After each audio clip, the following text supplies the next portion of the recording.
வரலாற்று சிறப்பு வாய்ந்த இந்த சிறப்பு மாநாட்டை தந்தை பெரியார் திராவிடர் கழகம் ஒருங்கிணைத்துள்ள ஆரிய அடிவருடிகளும் திராவிட கோட்டையும் என்கிற இந்த சிறப்பு மாநாட்டை தலைமை வகித்து சிறப்பித்துக் கொண்டிருக்கிற தோழர் திங்கர் குமரன் அவர்களே, முன்னிலை வகித்து இந்நிகழ்வை சிறப்பித்துக் கொண்டிருக்கிற தந்தை பெரியார் திராவிடர் கழகத்தின் தலைமை நிலைய செயலாளர் வே இளங்கோவன் அவர்களே, இந்நிகழ்வில் பங்கேற்று நம்மிடையே உணர்ச்சிகரமாக உரையாற்றி அமர்ந்திருக்கிற மனிதநேய மக்கள் கட்சியின் தலைவரும் சட்டமன்ற உறுப்பினருமான பேராசிரியர் அண்ணன் ஜவாஹிருல்லா அவர்களே, தந்தை பெரியார் திராவிடர் கழகத்தின் பொதுச் செயலாளர் பெரியார் பெருந்தொண்டர் பெருமதிப்பிற்குரிய அண்ணன் கோவை கு ராமகிருஷ்ணன் அவர்களே, இந்நிகழ்வில் பங்கேற்று உரையாற்றி சிறப்பித்திருக்கிற எப்போதும் பெரியார் கொள்கை வழியே பயணிப்பேன் என்கிற வகையில் உறுதியளிக்கக்கூடிய ஒரு சான்றாக இந்த நிகழ்விலே வந்து பங்கேற்று சிறப்பித்திருக்கிற தமிழ்நாடு கொங்கு இளைஞர் பேரவையின் தலைவர் மதிப்பிற்குரிய அண்ணன் தனியரசு அவர்களே, இந்நிகழ்வில் பங்கேற்று இதனை சிறப்பித்திருக்கிற தோழமை கட்சிகளை சார்ந்த தலைவர் பெருமக்களே, விடுதலை சிறுத்தைகள் கட்சியின் பொதுச் செயலாளரும் சட்டமன்ற உறுப்பினருமான தோழர் சிந்தனை செல்வன் அவர்களே, இதனை ஒருங்கிணைத்திருக்கிற தம்பி தபேதிக மாநில மாணவர் அணி செயலாளர் வடக்கு மண்டல செயலாளர் அதர்மம் மனோஜ்குமார் அவர்களே, நன்றியுரை ஆற்றவிருக்கிற ஊடக செயலாளர் தோழர் ஜனா விஜய் அவர்களே, என்னுடன் வருகை தந்திருக்கிற விடுதலை சிறுத்தைகள் கட்சியின் முன்னணி பொறுப்பாளர்களே, அரங்கம் நிறைந்து காணப்படுகிற இந்நிகழ்வை சிறப்பித்துக் கொண்டிருக்கிற தந்தை பெரியாரின் கருத்தியல் வாரிசுகளே, என் உயிரின் உயிரான விடுதலை சிறுத்தைகளே, உங்கள் அனைவருக்கும் என்னுடைய பணிவார்ந்த வணக்கத்தை தெரிவித்துக் கொள்கிறேன். அனைவரின் பெயரையும் பெயர்களையும் இங்கே விழிக்க இயலவில்லை, பொறுத்தருள வேண்டுகிறேன். தந்தை பெரியார் திராவிடர் கழகம் இந்த முக்கியத்துவம் வாய்ந்த சூழலில், சட்டப்பேரவை தேர்தல் நெருங்கிக் கொண்டிருக்கிற சூழலில், சனாதன சக்திகள் இந்த மண்ணை ஆக்கிரமிக்க துடித்துக் கொண்டிருக்கிற சூழலில், பெரியாரின் அரசியலை எந்த சக்தியாலும் வீழ்த்த முடியாது என்பதை உறுதிப்படுத்தும் நோக்கில் இந்த சிறப்பு மாநாட்டை ஒருங்கிணைத்திருக்கிறது. இதிலே பங்கேற்று உரையாற்றக்கூடிய ஒரு வாய்ப்பை எனக்கு வழங்கியமைக்காக அண்ணன் கோவை கு ராமகிருஷ்ணன் அவர்களுக்கு என்னுடைய நெஞ்சார்ந்த நன்றியை முதலில் உரித்தாக்குகிறேன். பெரியார் அகில இந்திய அளவில், ஏன் சொல்ல போனால் அகில உலக அளவில் இன்றைக்கு மிக முக்கியமான ஒரு பேசுபடு பொருளாக விளங்குகிறார். அவர் எந்த அதிகாரத்திலும் இருந்ததில்லை. ஆட்சி அதிகார பீடத்தில் அமராமலேயே ஆட்சியில் இருந்தவர்களால் இருப்பவர்களால் வெகுவாக பேசப்படுகிற ஒரு பேராளுமையாக விளங்குபவர் தந்தை பெரியார். புரட்சியாளர் அம்பேத்கர் அவர்கள் கூட மிக பெரும் பொறுப்புகளில் இருந்திருக்கிறார். இந்திய ஆட்சி அதிகார பீடத்தில் அதிகாரம் வாய்ந்த பொறுப்பிலே இருந்து பணியாற்றி இருக்கிறார். அரசியல் நிர்ணய சபை உறுப்பினராக தேர்ந்தெடுக்கப்பட்டு அச்சபையில் அரசமைப்பு சட்டத்தை எழுதுவதற்கான குழுவின் தலைவராகவும் பொறுப்பேற்று பணியாற்றி இருக்கிறார். அப்படி புரட்சியாளர் அம்பேத்கர் அவர்களைப் போல அரசியல் தளத்தில் ஆட்சி அதிகாரத்தில் எந்த பொறுப்பையும் வகிக்காமல் இன்றைக்கு மிகப்பெரிய தாக்கத்தை அரசியல் களத்தில் ஏற்படுத்தி வருபவர் தந்தை பெரியார். அதுவே அவருக்குள்ள பெரும் சிறப்பு, அரும் சிறப்பு. ஒரு வார்டு கவுன்சிலராக கூட அவர் ஆக வேண்டும் என்று விரும்பியதில்லை. தமிழ்நாட்டின் முதலமைச்சராக பொறுப்பேற்கக்கூடிய அளவுக்கான சூழலும் அவரை தேடி வந்தது.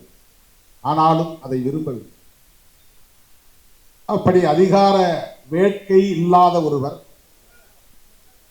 பதவிக்காக பொது வாழ்க்கைக்கு வந்து ஆசை வார்த்தைகளை பேசி அரசியல் செய்ய வேண்டும் என்கிற நோக்கம் இல்லாத ஒருவர் சாதிய அமைப்பால் பஞ்சமர்களைப் போல எந்த இழிவையும் அவமானத்தையும் சந்திக்காமல் சாதியை ஒழிக்க வேண்டும் என்று போராடிய ஒருவர் தந்தை பெரியார் மட்டும்தான். இது இந்திய அரசியலில் அவருக்குள்ள தனி சிறப்பு. அவர் செல்வந்தர் குடும்பத்தில் பிறந்தவர். ஓரளவுக்கு தகுதி, இந்து சமூக கட்டமைப்பிலே தகுதி உண்டு என்கிற ஒரு சாதிய அடையாளத்தோடு பிறந்தவர். அதாவது தமிழகத்தில் தொட்டால் தீட்டு கண்டால் தீட்டு என்கிற நிலையில் உள்ள சமூக அடையாளம் அவருக்கு இல்லை. சமூகத்தில் அவருக்கு மதிப்புண்டு என்கிற அளவுக்கான ஒரு சமூக அடையாளம், நாயக்கர் என்கிற சமூக அடையாளம். ஆகவே அவருக்கு எந்த இடத்திலும் கோவிலிலே நுழையக்கூடாது, குளத்திலே இறங்கக்கூடாது, செருப்பு அணியக்கூடாது என்கிற நெருக்கடிகள் இல்லை, கட்டுப்பாடுகள் இல்லை, அவமானங்கள் இல்லை, அவமதிப்புகள் இல்லை. அப்படிப்பட்ட ஒரு சமூக தகுதியுள்ள குடும்பத்தில் பிறந்தவர், பொருளாதார வசதி படைத்த குடும்பத்தில் பிறந்தவர், பல கோவில்களில் தர்மகர்த்தா பொறுப்பை வகித்த தந்தைக்கு மகனாக பிறந்தவர். இப்படிப்பட்ட சோசியல் ஸ்டேட்டஸ், சமூக தகுதி அவருக்கு உண்டு. அவர் விரும்பியிருந்தால் அந்த வாழ்வே சுகமானது என்று அப்படியே வாழ்ந்திருக்க முடியும். இன்னும் பொருளாதாரத்தை மேம்படுத்திக் கொள்வதற்கான தொழிலை, வணிகத்தை நாடி சென்றிருக்க முடியும். நிலகுலங்களும் அவருக்கு ஏராளம் இருந்தன. ஒரு நிலக்கிழார் குடும்பத்திலும் பிறந்தவர். அப்படிப்பட்ட ஒருவர் தனது இறுதி மூச்சு வரையில் பொது வாழ்விலே தன்னை ஒப்படைத்துக் கொண்டார் என்றால் அவருடைய உழைப்பையும் ஈகத்தையும் ஒருவன் உள்நோக்கத்தோடு கொச்சைப்படுத்துகிறான் என்றால் அவன் இந்த மண்ணில் தமிழனாக வாழ தகுதியற்றவன், மனிதராக வாழ தகுதியற்றவன் என்றுதான் நாம் புரிந்து கொள்ள வேண்டும். அவருடைய உழைப்பை சந்தேகப்படுவது, அவருடைய நோக்கத்திற்கு களங்கம் விளைவிக்கக்கூடிய வகையில் கற்பிதமான கருத்துக்களை, அவதூறுகளை பரப்புவது மிகவும் அற்பமான ஒரு அரசியல். பொது வாழ்க்கைக்கு வரக்கூடிய பலர் ஏன் 199.99 விழுக்காடு பதவி ஆசை, ஆட்சி அதிகாரத்தின் மீது வேட்கை, அதன் மூலம் கிடைக்கிற புகழ், அதை ஒட்டி தம் மீது படுகிற வெளிச்சம், இவற்றுக்காகத்தான் பொது வாழ்க்கைக்கு வருகிறார்கள் என்பதை யாரும் மறுத்துவிட முடியாது. அப்படி எண்ணி இருந்தால் காங்கிரசிலேயே அவர் நீடித்திருக்க முடியும். அப்படி அவர் ஆசைப்பட்டிருந்தால் காங்கிரசிலேயே நீடித்து தமிழ்நாட்டின் முதலமைச்சராக ஆகியிருக்க முடியும், அல்லது அகில இந்திய அளவில் அவர் மிக உயர்ந்த பதவிக்கும் போயிருக்க முடியும். ஆனால் காங்கிரஸ் கட்சியில் நிலவுகிற சனாதன தர்ம அடிப்படையிலான பாகுபாட்டை எதிர்த்து அதிலிருந்து வெளியேறியவர் தந்தை பெரியார்.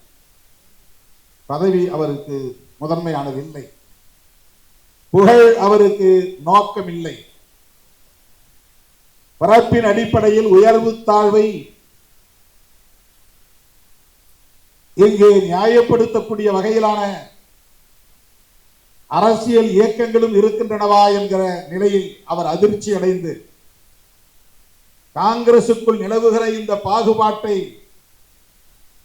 காங்கிரஸ் தலைவர்களால் ஒழிக்க முடியாது என்பதை உணர்ந்து அதிலிருந்து வெளியேறியவர். காங்கிரஸை ஒழித்து கட்டாமல் விடமாட்டேன் என்று உறுதி எடுத்துக் கொண்டு களமிறங்கியவர் தந்தை பெரியார். அதற்கு ஒரே நோக்கம்தான், சாதியின் பெயரால் அல்லது வர்ணாசிரமத்தின் பெயரால் இந்த சமூகத்தில் நிலவுகிற உயர்வு தாழ்வு என்கிற பாகுபாட்டை எதிர்ப்பது என்பது மட்டும்தான் நோக்கம்.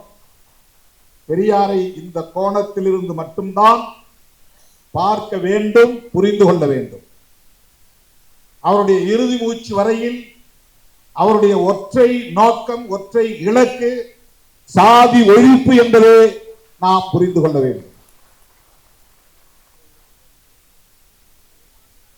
சாதியை ஒழிக்க வேண்டும் என்பதற்காக பொது வாழ்க்கைக்கு வந்த தலைவர்கள் இந்தியாவில் அரசியல் களத்தில் இரண்டே தலைவர்கள் தான். ஒருவர் புரட்சியாளர் அம்பேத்கர், இன்னொருவர் தந்தை பெரியார். அவர் அரசியல் இயக்கம் கண்டார், அரசியல் களத்தில் பணியாற்றினார், மத்திய அமைச்சர் என்கிற அளவுக்கு உயர் பொறுப்பில் இடம் வகித்தார். ஆனாலும் ஜாதி ஒழிப்பு என்பதுதான் அவருடைய இறுதி இலக்காக இருந்தது. புரட்சியாளர் அம்பேத்கருடைய அணுகுமுறை அனைத்தும் சாதியை ஒழிப்பதற்கான செயல் திட்டங்களை கொண்டதாகவே இருந்தது. அப்படி தேர்தல் அரசியலில், நாடாளுமன்ற ஜனநாயகத்தில் ஈடுபாடு கொள்ளாமலேயே ஜாதியை ஒழிக்க வேண்டும் என்பதற்காக தன்னை முழுமையாக ஒப்படைத்துக் கொண்ட மாசற்ற தலைவர் தந்தை பெரியார். அவரை போய் அவர் தெலுங்கர், அதனால்தான் கன்னடர், அவர் கன்னடர், அதனால்தான் அவர் தமிழர் என்கிற உணர்வு இங்கே வெகுண்டிட விடாமல் தடுத்தார்.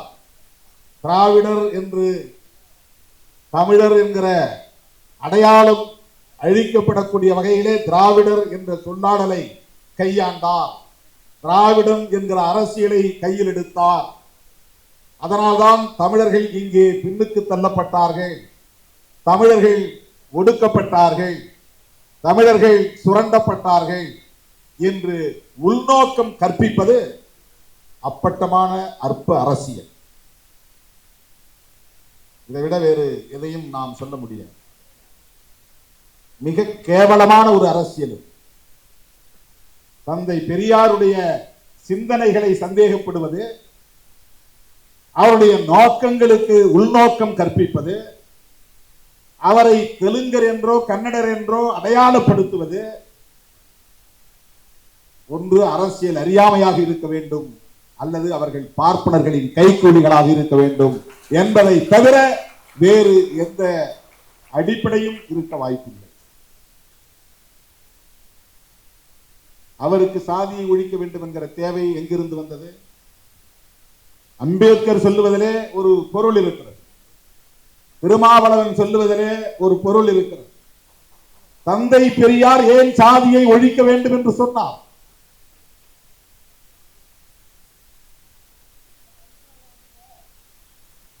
இந்த கோணத்திலே தோழர்கள் சிந்திக்க வேண்டும்.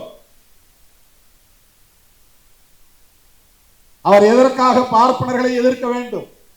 அதிகார பீடத்தில் ஆதிக்கம் செலுத்துகிற அந்த கும்பலோடு கைகோர்த்து குழாவ முடியுமே. அவர்களோடு சேர்ந்து ஆனந்த கூத்தாட முடியுமே, பதவிகளில் அமர்ந்து பட்டங்களை சுமந்து திரிய முடியுமே. ஆனால் ஏன் அதிகாரமும் ஆதிக்கமும் நிறைந்த பார்ப்பனர்களை எதிர்க்கிற நிலைப்பாட்டை தந்தை பெரியார் எடுத்தார்? அது வெறும் பார்ப்பன சமூகத்தின் மீதான வெறுப்பு அல்ல, இந்த சமூகத்தில் நிலை கொண்டிருக்கிற ஒரு தத்துவத்திற்கு எதிரான போர்.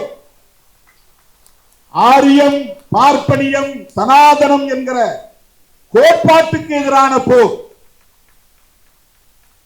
இந்த அடிப்படை அறிவில்லாதவர்கள் தான் தந்தை பெரியாரை அடையாள அரசியலுக்குள் ஆழ்த்த பார்க்கிறார்கள், வீழ்த்த பார்க்கிறார்கள். அவர் எந்த அடையாளத்துக்குள்ளும் தன்னை ஆட்படுத்திக் கொள்ளவில்லை. அடையாள அரசியல் அவருக்கு ஒருபோதும் உடன்பாடு இல்லை. தன்னை தமிழன் என்று சொல்லிக் கொள்வதோ அல்லது கன்னடன் என்று சொல்லிக் கொள்வதோ அல்லது திராவிடன் என்று சொல்லிக் கொள்வதோ அல்லது இந்து என்று சொல்லிக் கொள்வதோ அப்படிப்பட்ட இந்தியன் என்று சொல்லிக் கொள்வதிலோ அவருக்கு எந்த உடன்பாடும் கிடையாது. எல்லா வரம்புகளையும் கடந்த ஒரு மாமனிதர் தந்தை பெரியார். இந்த சில்லும்பிகளின் கற்பனைகளுக்கு ஆட்படாதவர் தந்தை பெரியார். உங்க கற்பனைக்கெல்லாம் அவர் பிடிபடவே மாட்டேன். அவர் ஒரு உலகம் தழுவிய பார்வை கொண்டவர், தத்துவார்த்த அடிப்படையோடு சமூகத்தை அணுகியவர், கோட்பாட்டு அணுகுமுறைகளோடு செயல் திட்டங்களை வரையறுத்துக் கொண்டவர். எந்த நிலைப்பாட்டை எடுத்தாலும் அதில் சாதி ஒழிப்பு தான் அவரது இலக்கு. தமிழன் என்று பேசினாலும் மொழியால் தமிழன் என்கிற உணர்வல்ல, அதில் ஜாதி ஒழிப்பு இருந்தால், அந்த செயல் திட்டம் இருந்தால் அதை உயர்த்தி பிடித்தார். அவ்வளவுதான். நான் இந்த மொழிக்குரியவன் என்று ஒருபோதும் அவர் பெருமை பேசியதில்லை. நான் இந்த மதத்திற்குரியவன் என்று ஒருபோதும் அவர் அந்த வரலாற்று புனைவுகளை பெருமையாக முன்னிறுத்தியதில்லை. அவர் வெளிப்படையாகவே சொல்லுகிறார், எனக்கு மொழி அபிமானம் கிடையாது, எனக்கு இன அபிமானம் கிடையாது, எனக்கு தேச அபிமானமும் கிடையாது என்றார்.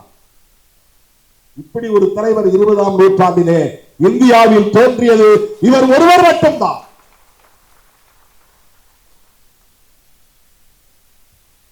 புரட்சியாளர் அம்பேத்கர் அவர்கள் அப்படிப்பட்ட அரசியலுக்குள்ளே அவர் நுழையவில்லை. மொழியை பற்றியோ தேசத்தை பற்றியோ அவர் பெரிதாக அலட்டிக் கொள்ளவில்லை. அவருக்கும் சனாதன தர்மம் அழித்தொழிக்கப்பட வேண்டும் என்பது மட்டும்தான் நோக்கம். பெரியார் அம்பேத்கரை தேடியதும் அம்பேத்கர் பெரியாரை தேடியதும் இந்த ஒரு புள்ளியில் தான், இந்த ஒற்றை புள்ளியில் தான். அம்பேத்கர் என்ன மொழி அடிப்படையிலே பெரியாருக்கு உறவினரா என்ன? தெலுங்கரா கன்னடரா? ஏன் அம்பேத்கரை பெரியார் தேடி போக வேண்டும்? அம்பேத்கர் மராட்டியர், உங்கள் மொழியிலே சொல்ல போனால் அவர் மராட்டியர். பெரியார் உங்கள் மொழியில் சொல்ல போனால் அவர் கன்னடர். அவர்களுக்கிடையிலே இந்த உறவு எப்படி உருவானது? மொழி அடிப்படையிலா அல்லது திராவிடம் என்கிற திராவிட தேசத்தின் அடிப்படையிலா? இல்லை. அவரும் பார்ப்பனியத்தை எதிர்த்து போராடுகிறார், இவரும் பார்ப்பனியத்தை எதிர்த்து போராடுகிறார். கொள்கை வழி உறவு, கோட்பாட்டு உறவு. இதை புரிந்து கொள்ள அந்த அற்பர்களால் முடியாது.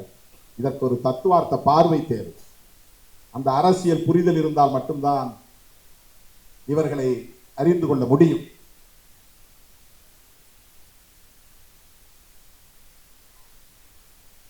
தந்தை பெரியார் திராவிடம் என்கிற ஒரு அரசியலை இங்கே முன்னிறுத்தியதற்கு காரணம் அவர் தமிழர் அல்லாதவர் என்று வியாக்கியானம் விளக்கம் சொல்லுகிறார். திராவிடம் என்பது நிலப்பரப்பையும் குறிக்கும், திராவிடம் என்பது மொழி அடையாளத்தையும் குறிக்கும். ஆனால் இந்த அளவுகோலை தந்தை பெரியார் எடுத்துக் கொள்ளவில்லை.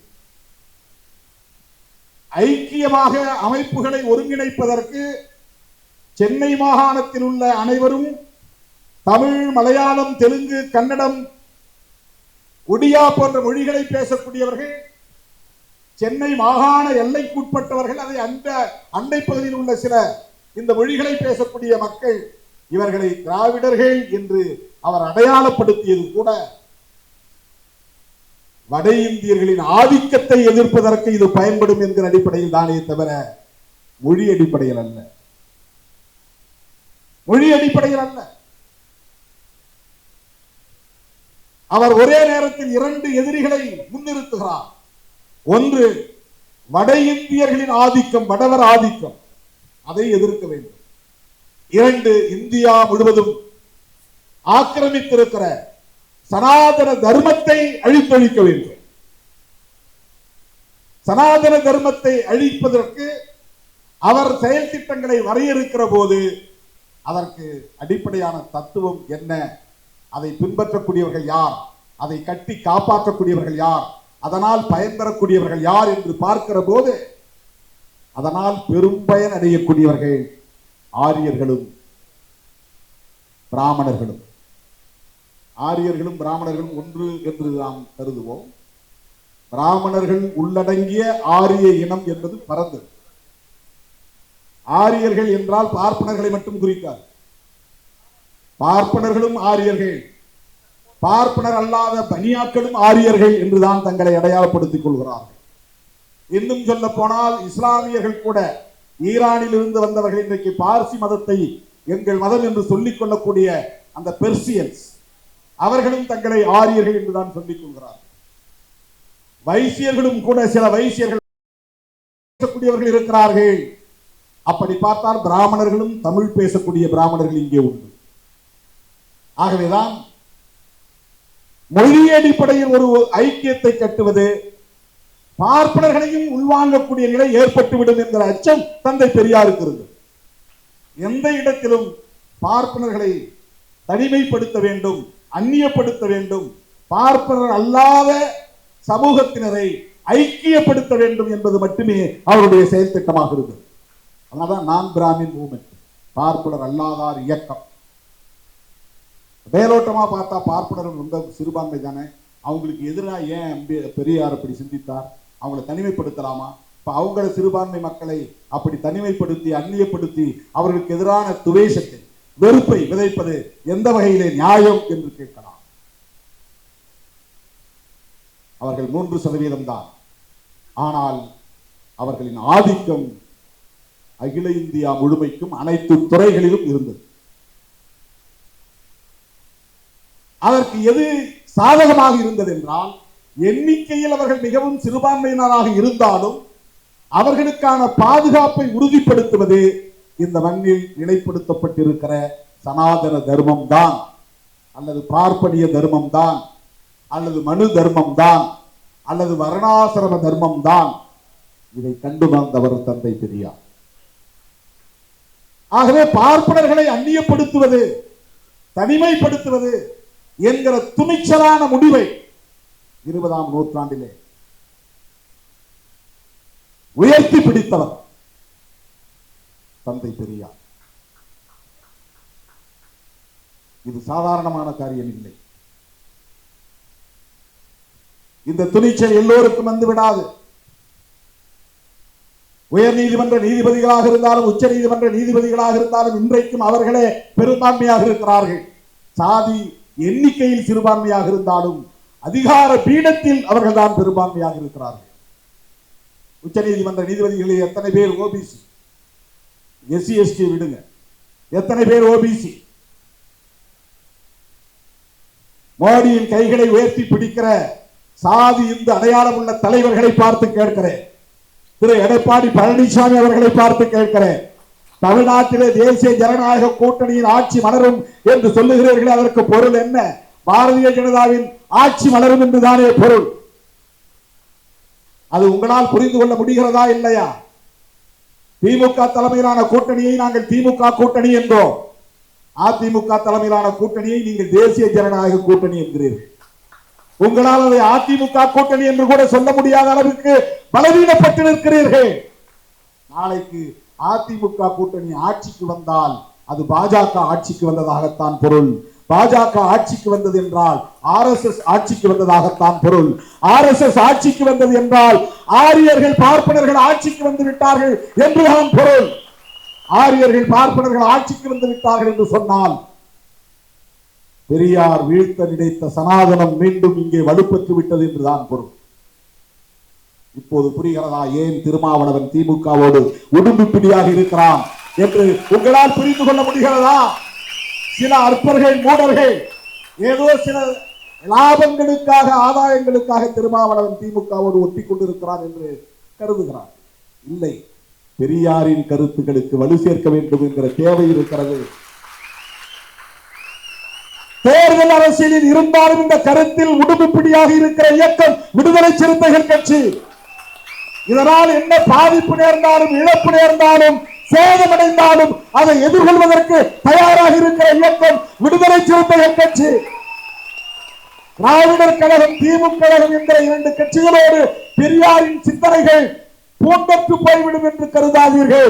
சிறுத்தைகள் இருக்கிற வரையில் இந்த மண்ணில் எந்த கொம்பராலும் பெரியாரியத்தை வீழ்த்த முடியாது, அசைக்க முடியாது என்பதை நான் உறுதிப்படுத்த கடமைப்பட்டிருக்கிறேன். விடுதலை சிறுத்தைகள் கட்சி அம்பேத்கர் இயக்கம் மட்டுமல்ல, இது ஒரு பெரியார் இயக்கம். பெரியார் என்கிற அடையாளம் சிதைக்கப்பட்டால், பெரியாரின் சிந்தனைகள் அழித்தொழிக்கப்பட்டால் சிறுத்தைகளுக்கு இங்கே வேலை இல்லாமல் போய்விடும், அரசியல் செய்ய முடியாமல் போய்விடும். எங்களின் அரசியல் ஆதாரமே பெரியாரும் அம்பேத்கரும் தான்.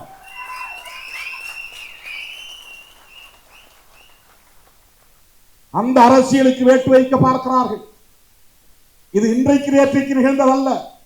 பெரியார் வாழ்ந்த காலத்திலேயே பெரியாருக்கு நேருக்கு நேராகவே அவரை மிக கேவலமாக விமர்சித்திருக்கிறார்கள், எதிர்த்து அரசியல் செய்திருக்கிறார்கள். அவற்றை எல்லாம் ஒரு பொருட்டாகவே எடுத்துக்கொள்ளாதவர் தந்தை பெரியார்.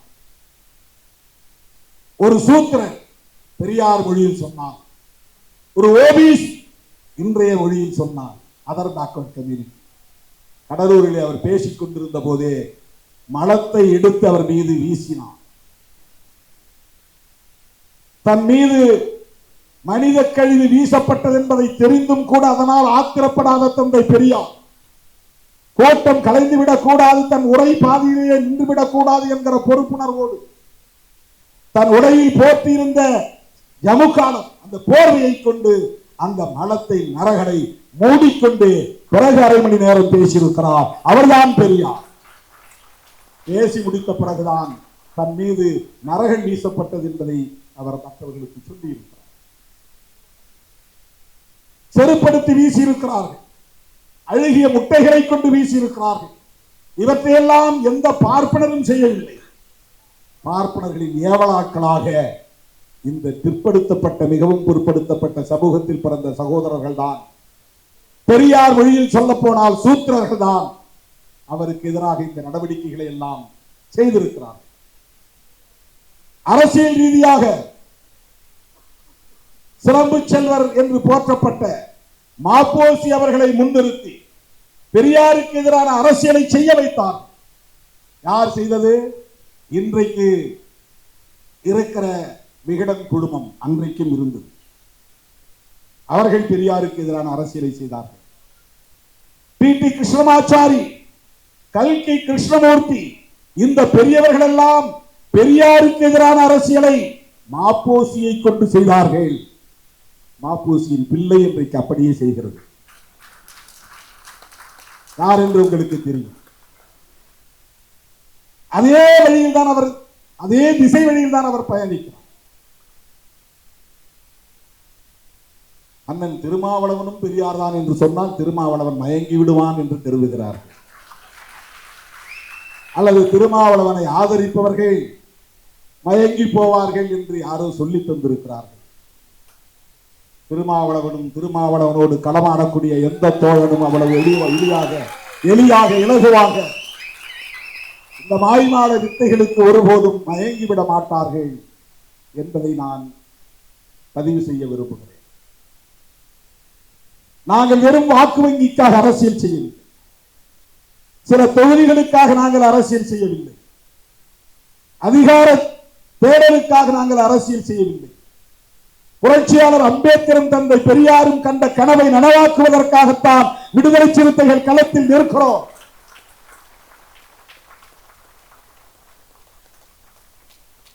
தேர்தல் நேரத்தில் கட்சியை கலைச்சிட்டு புதுசா பொறுப்பு போடக்கூடிய துணிச்சல் யாருக்காவது உண்டா?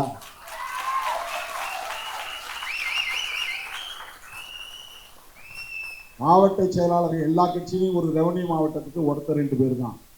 இந்தியாவுக்கு வழிகாட்டக்கூடிய வகையில் ஒரு சட்டமன்ற தொகுதிக்கு ஒரு மாவட்ட செயலாளர் 234 மாவட்ட செயலாளர்களை அறிவித்து வந்து நான் மேடையிலே நிற்கிறேன். ஒரு சட்டமன்ற தொகுதியில் அவனுக்கு போய் வேலை செய்ய தொகுதி மாவட்ட செயலாளர். எங்களுக்கு நிலப்பரப்பு குறைஞ்சு போச்சு அப்படின்னு சிலருக்கு அதிருப்தி இருக்கலாம். என்னை விட கீழான நிலையில் இருந்தவரெல்லாம் நீங்க மாவட்ட செயலாளர் ஆக்கிட்டீங்க என்று சில பேருக்கு வருத்தம் இருக்கலாம். ஆனால் என்னை ஏற்றுக்கொண்ட தோழர்கள் ஒருபோதும் இதற்காக வெளியேற மாட்டார்கள், விலக மாட்டார்கள். தொடக்கத்திலிருந்து நான் முதலாக இந்த இயக்கத்தின் தலைமை பொறுப்பை ஏற்ற நாளில் இருந்து புரட்சியாளர் அம்பேத்கரோடு தந்தை பெரியாரின் திருவுருவப் படத்தையும் பொறித்து துண்டறிக்கைகளை விநியோகித்து ஒவ்வொரு சேரிக்கும் கொண்டு போய் சேர்த்தவன் திருமாவளவன். இன்றைக்கு நேற்றுக்கெல்லாம் அப்ப நான் தேர்தல் பாதையை கூடாதுன்னு சொன்ன காலம், 10 ஆண்டு காலம் தேர்தல் பாதை வேண்டாம் என்று அரசியல் செய்த நேரத்தில் பெரியாரை, புரட்சியாளர் அம்பேத்கரை, இருவரும் ஆசான்களை, கொள்கை ஆசான்கள் என்று பிரகடனம் செய்தவன் திருமாவளவன். பல பேர் விமர்சனம் செய்தார், நாம் அதை ஒரு பொருட்டாக எடுத்துக் கொள்ளவில்லை. அதே அடிப்படையில் தான் இன்றைக்கும் நாங்கள் இயங்கிக் கொண்டிருக்கிறோம். திராவிடம் என்கிற சொல் நிலப்பரப்பை குறிக்கும், அது ஒரு பார்வை. மொழிகளை அடையாளப்படுத்தும், அது ஒரு பார்வை. அதைவிட முக்கியமானது பெரியார் பார்வை என்னவென்றால் கருத்தியலை அடையாளப்படுத்தும் என்பதுதான், ஐடியாலஜிக்கல் ஐக்கன். திராவிடம் என்பதை பெரியார் பார்வை கொண்டு ஒரு கருத்தியலாகத்தான் அணுக வேண்டும். திராவிடத்தை வெறும் நிலப்பரப்பாகவோ திராவிடத்தை வெறும் மொழி அடையாளமாகவோ பார்ப்பவனுக்கு பெரியாரை புரிந்து கொள்ள முடியாது. என்றைக்கு அவர் தெலுங்கர் என்கிற பற்று கொண்டு தெலுங்கர்களுக்காக பேசியிருக்கிறார், அல்லது கன்னடர் என்கிற பற்று கொண்டு கன்னடர்களுக்காக பேசியிருக்கிறார், தமிழர்களுக்காக யாரும் போராட முன்வரவில்லை என்பதனால் நான் அந்த சுமையை என் தோளில் போட்டுக் கொண்டு திரிகிறேன் என்று சொன்னவர் தந்தை பெரியார். நீங்க சொல்ற எவனும் தமிழர்களுக்காக போராட முன்வரவில்லை. பெரியார் மட்டும்தான் தியாகம் செய்தாரா, அவர் இல்லையா, இவர் இல்லையா என்றெல்லாம் கேள்வி எழுப்புகிறார். அப்படி பார்த்தால் அண்ணன் பிரபாகரனோடு எத்தனையோ போராளிகள் உயிரிழந்திருக்கிறார்கள், ஈகம் செய்திருக்கிறார்கள். ஆனால் நாம் ஏன் பிரபாகரன் அவர்களை மட்டும் உயர்த்தி பிடிக்கிறோம்? அதுதான் அரசியல். பிரபாகரன் என்கிற அந்த மாமனிதரை, மேதகு அண்ணன் பிரபாகரன் அவர்களை சொன்னால் ஆயிரக்கணக்கான லட்சக்கணக்கான போராளிகளையும் குறிக்கும், அவ்வளவு. பெரியாரை சொன்னால் அதற்குள்ளே எல்லா போராளிகளும் அடக்கம். மொழிக்காக போராடியவர்கள், இன உரிமைகளுக்காக போராடியவர்கள், இந்தியை எதிர்த்து ஈகம் செய்தவர்கள், ஆரியத்தை பார்ப்பனியத்தை எதிர்த்து களமாடியவர்கள், இலக்கிய தலங்களில் பணியாற்றியவர்கள், அத்தனை பேரையும் குறிக்கும். வீம்புக்கு வரட்டுவாதம் செய்கிறார். அதற்கு என்ன காரணம் என்றால் பெரியார் என்கிற அடையாளம் தான் உத்தரப்பிரதேசத்திலும் தாக்கத்தை ஏற்படுத்துகிறது, பீகாரிலும் தாக்கத்தை ஏற்படுத்துகிறது, அகில இந்திய அளவிலும் உலக அளவிலும் இன்றைக்கு சுயமரியாதை குறித்த விவாதம் இன்றைக்கு உயர்த்தி பிடிக்கப்படுகிறது. சுவிட்சர்லாந்தில் தாவோஸ் என்கிற இடத்தில் நடைபெறுகிற ஒரு பொருளாதார மாநாட்டில் பேசிய கனடிய பிரதமர் சுயமரியாதை தான் மனிதனுக்கு முதன்மையானது என்று பேசியிருக்கிறார் என்றால் அங்கே பெரியார் எதிரொலிக்கிறார். அரசியல் களத்தில் சுயமரியாதையை ஒரு பேசுவிடும் பொருளாக்கியவர், ஒரு விவாதத்திற்குரிய கோட்பாடாக மாற்றியவர், செல்ஃப் ரெஸ்பெக்ட் என்கிற இந்த சொற்றொடரை அரசியல் அரங்கில் புழக்கத்திற்கு கொண்டு வந்தவர், அறிமுகப்படுத்தியவர் தந்தை பெரியார். தோழர்களே, திராவிடம் என்பதை வெறும் மொழி அடையாளமாகவோ நிலப்பரப்பு என்கிற அடையாளமாகவோ தந்தை பெரியார் பார்க்கவில்லை. அது மதராஸ் மாகாணமாக இருந்த காலம், பிரிட்டிஷார் ஆட்சியில் இருந்தபோது Madras presidency Bombay presidency, Kolkata presidency, central province, united province, இப்படி இந்தியாவில் பல மாகாணங்கள் பிரிட்டிஷ் ஆட்சி எல்லைக்குட்பட்ட பகுதிகள் இருந்தன. அதுதான் பிரிட்டிஷ் இந்தியா. திருவாங்கூர் சமஸ்தானம் அது சமஷ்டி, அது தனி ஆட்சி நிர்வாகத்தை கொண்டது. ஹைதராபாத் நிஜாம் தனி ஆட்சி நிர்வாகம் கொண்டது. மைசூர் மகாராஜா தனி ஆட்சி, அது ஒரு சமஸ்தானம். இதுபோல் எண்ணற்ற பல சமஸ்தானங்கள் இந்தியாவிலே உண்டு. ஜம்மு காஷ்மீரில் சமஸ்தானங்கள் இருந்தன, நூற்றுக்கணக்கான சமஸ்தானங்கள் இருந்தன. அவையெல்லாம் நேரடியாக பிரிட்டிஷ் ஆட்சி எல்லைக்குட்பட்டவை அல்ல. அப்படிப்பட்ட மாகாணங்களில் ஒன்றுதான் மதராஸ் மாகாணம். அந்த மதராஸ் மாகாணத்திற்குள் அப்போது ஆட்சி எல்லைக்குள்ளே இருந்த மக்கள் தெலுங்கு பேசினார்கள், மலையாளம் பேசினார்கள், தமிழ் பேசினார்கள், கன்னடம் பேசினார்கள். ஆகவே அவர்கள் ஒரே நிலப்பரப்புக்குள்ளே இருந்ததனால்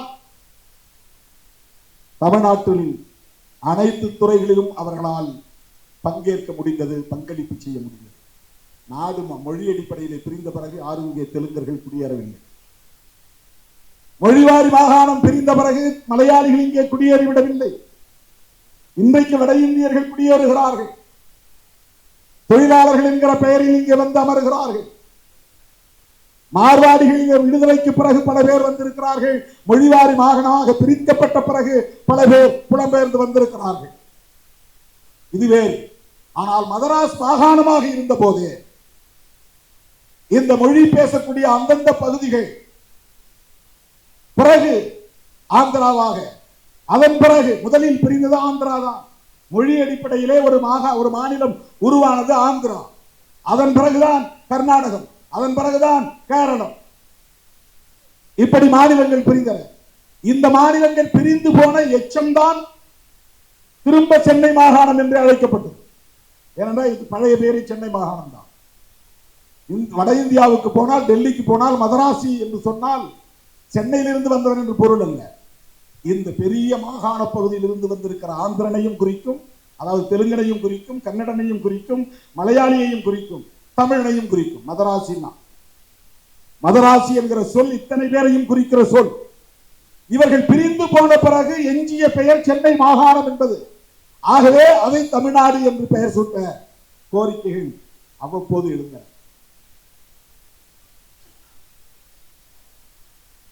அண்ணா ஆட்சியில் இருந்த காலத்தில் அதிகாரபூர்வமாக, சட்டப்பூர்வமாக தமிழ்நாடு என்று இதற்கு பெயர் சூட்டப்பட்டது. இது வரலாறு. ஆனால் பெரியாரும் அண்ணாவும் கலைஞரும் தமிழர்கள் இல்லை, அதனால்தான் இவர்கள் திராவிடர்கள் என்று தங்களை அடையாளப்படுத்திக் கொண்டார்கள்.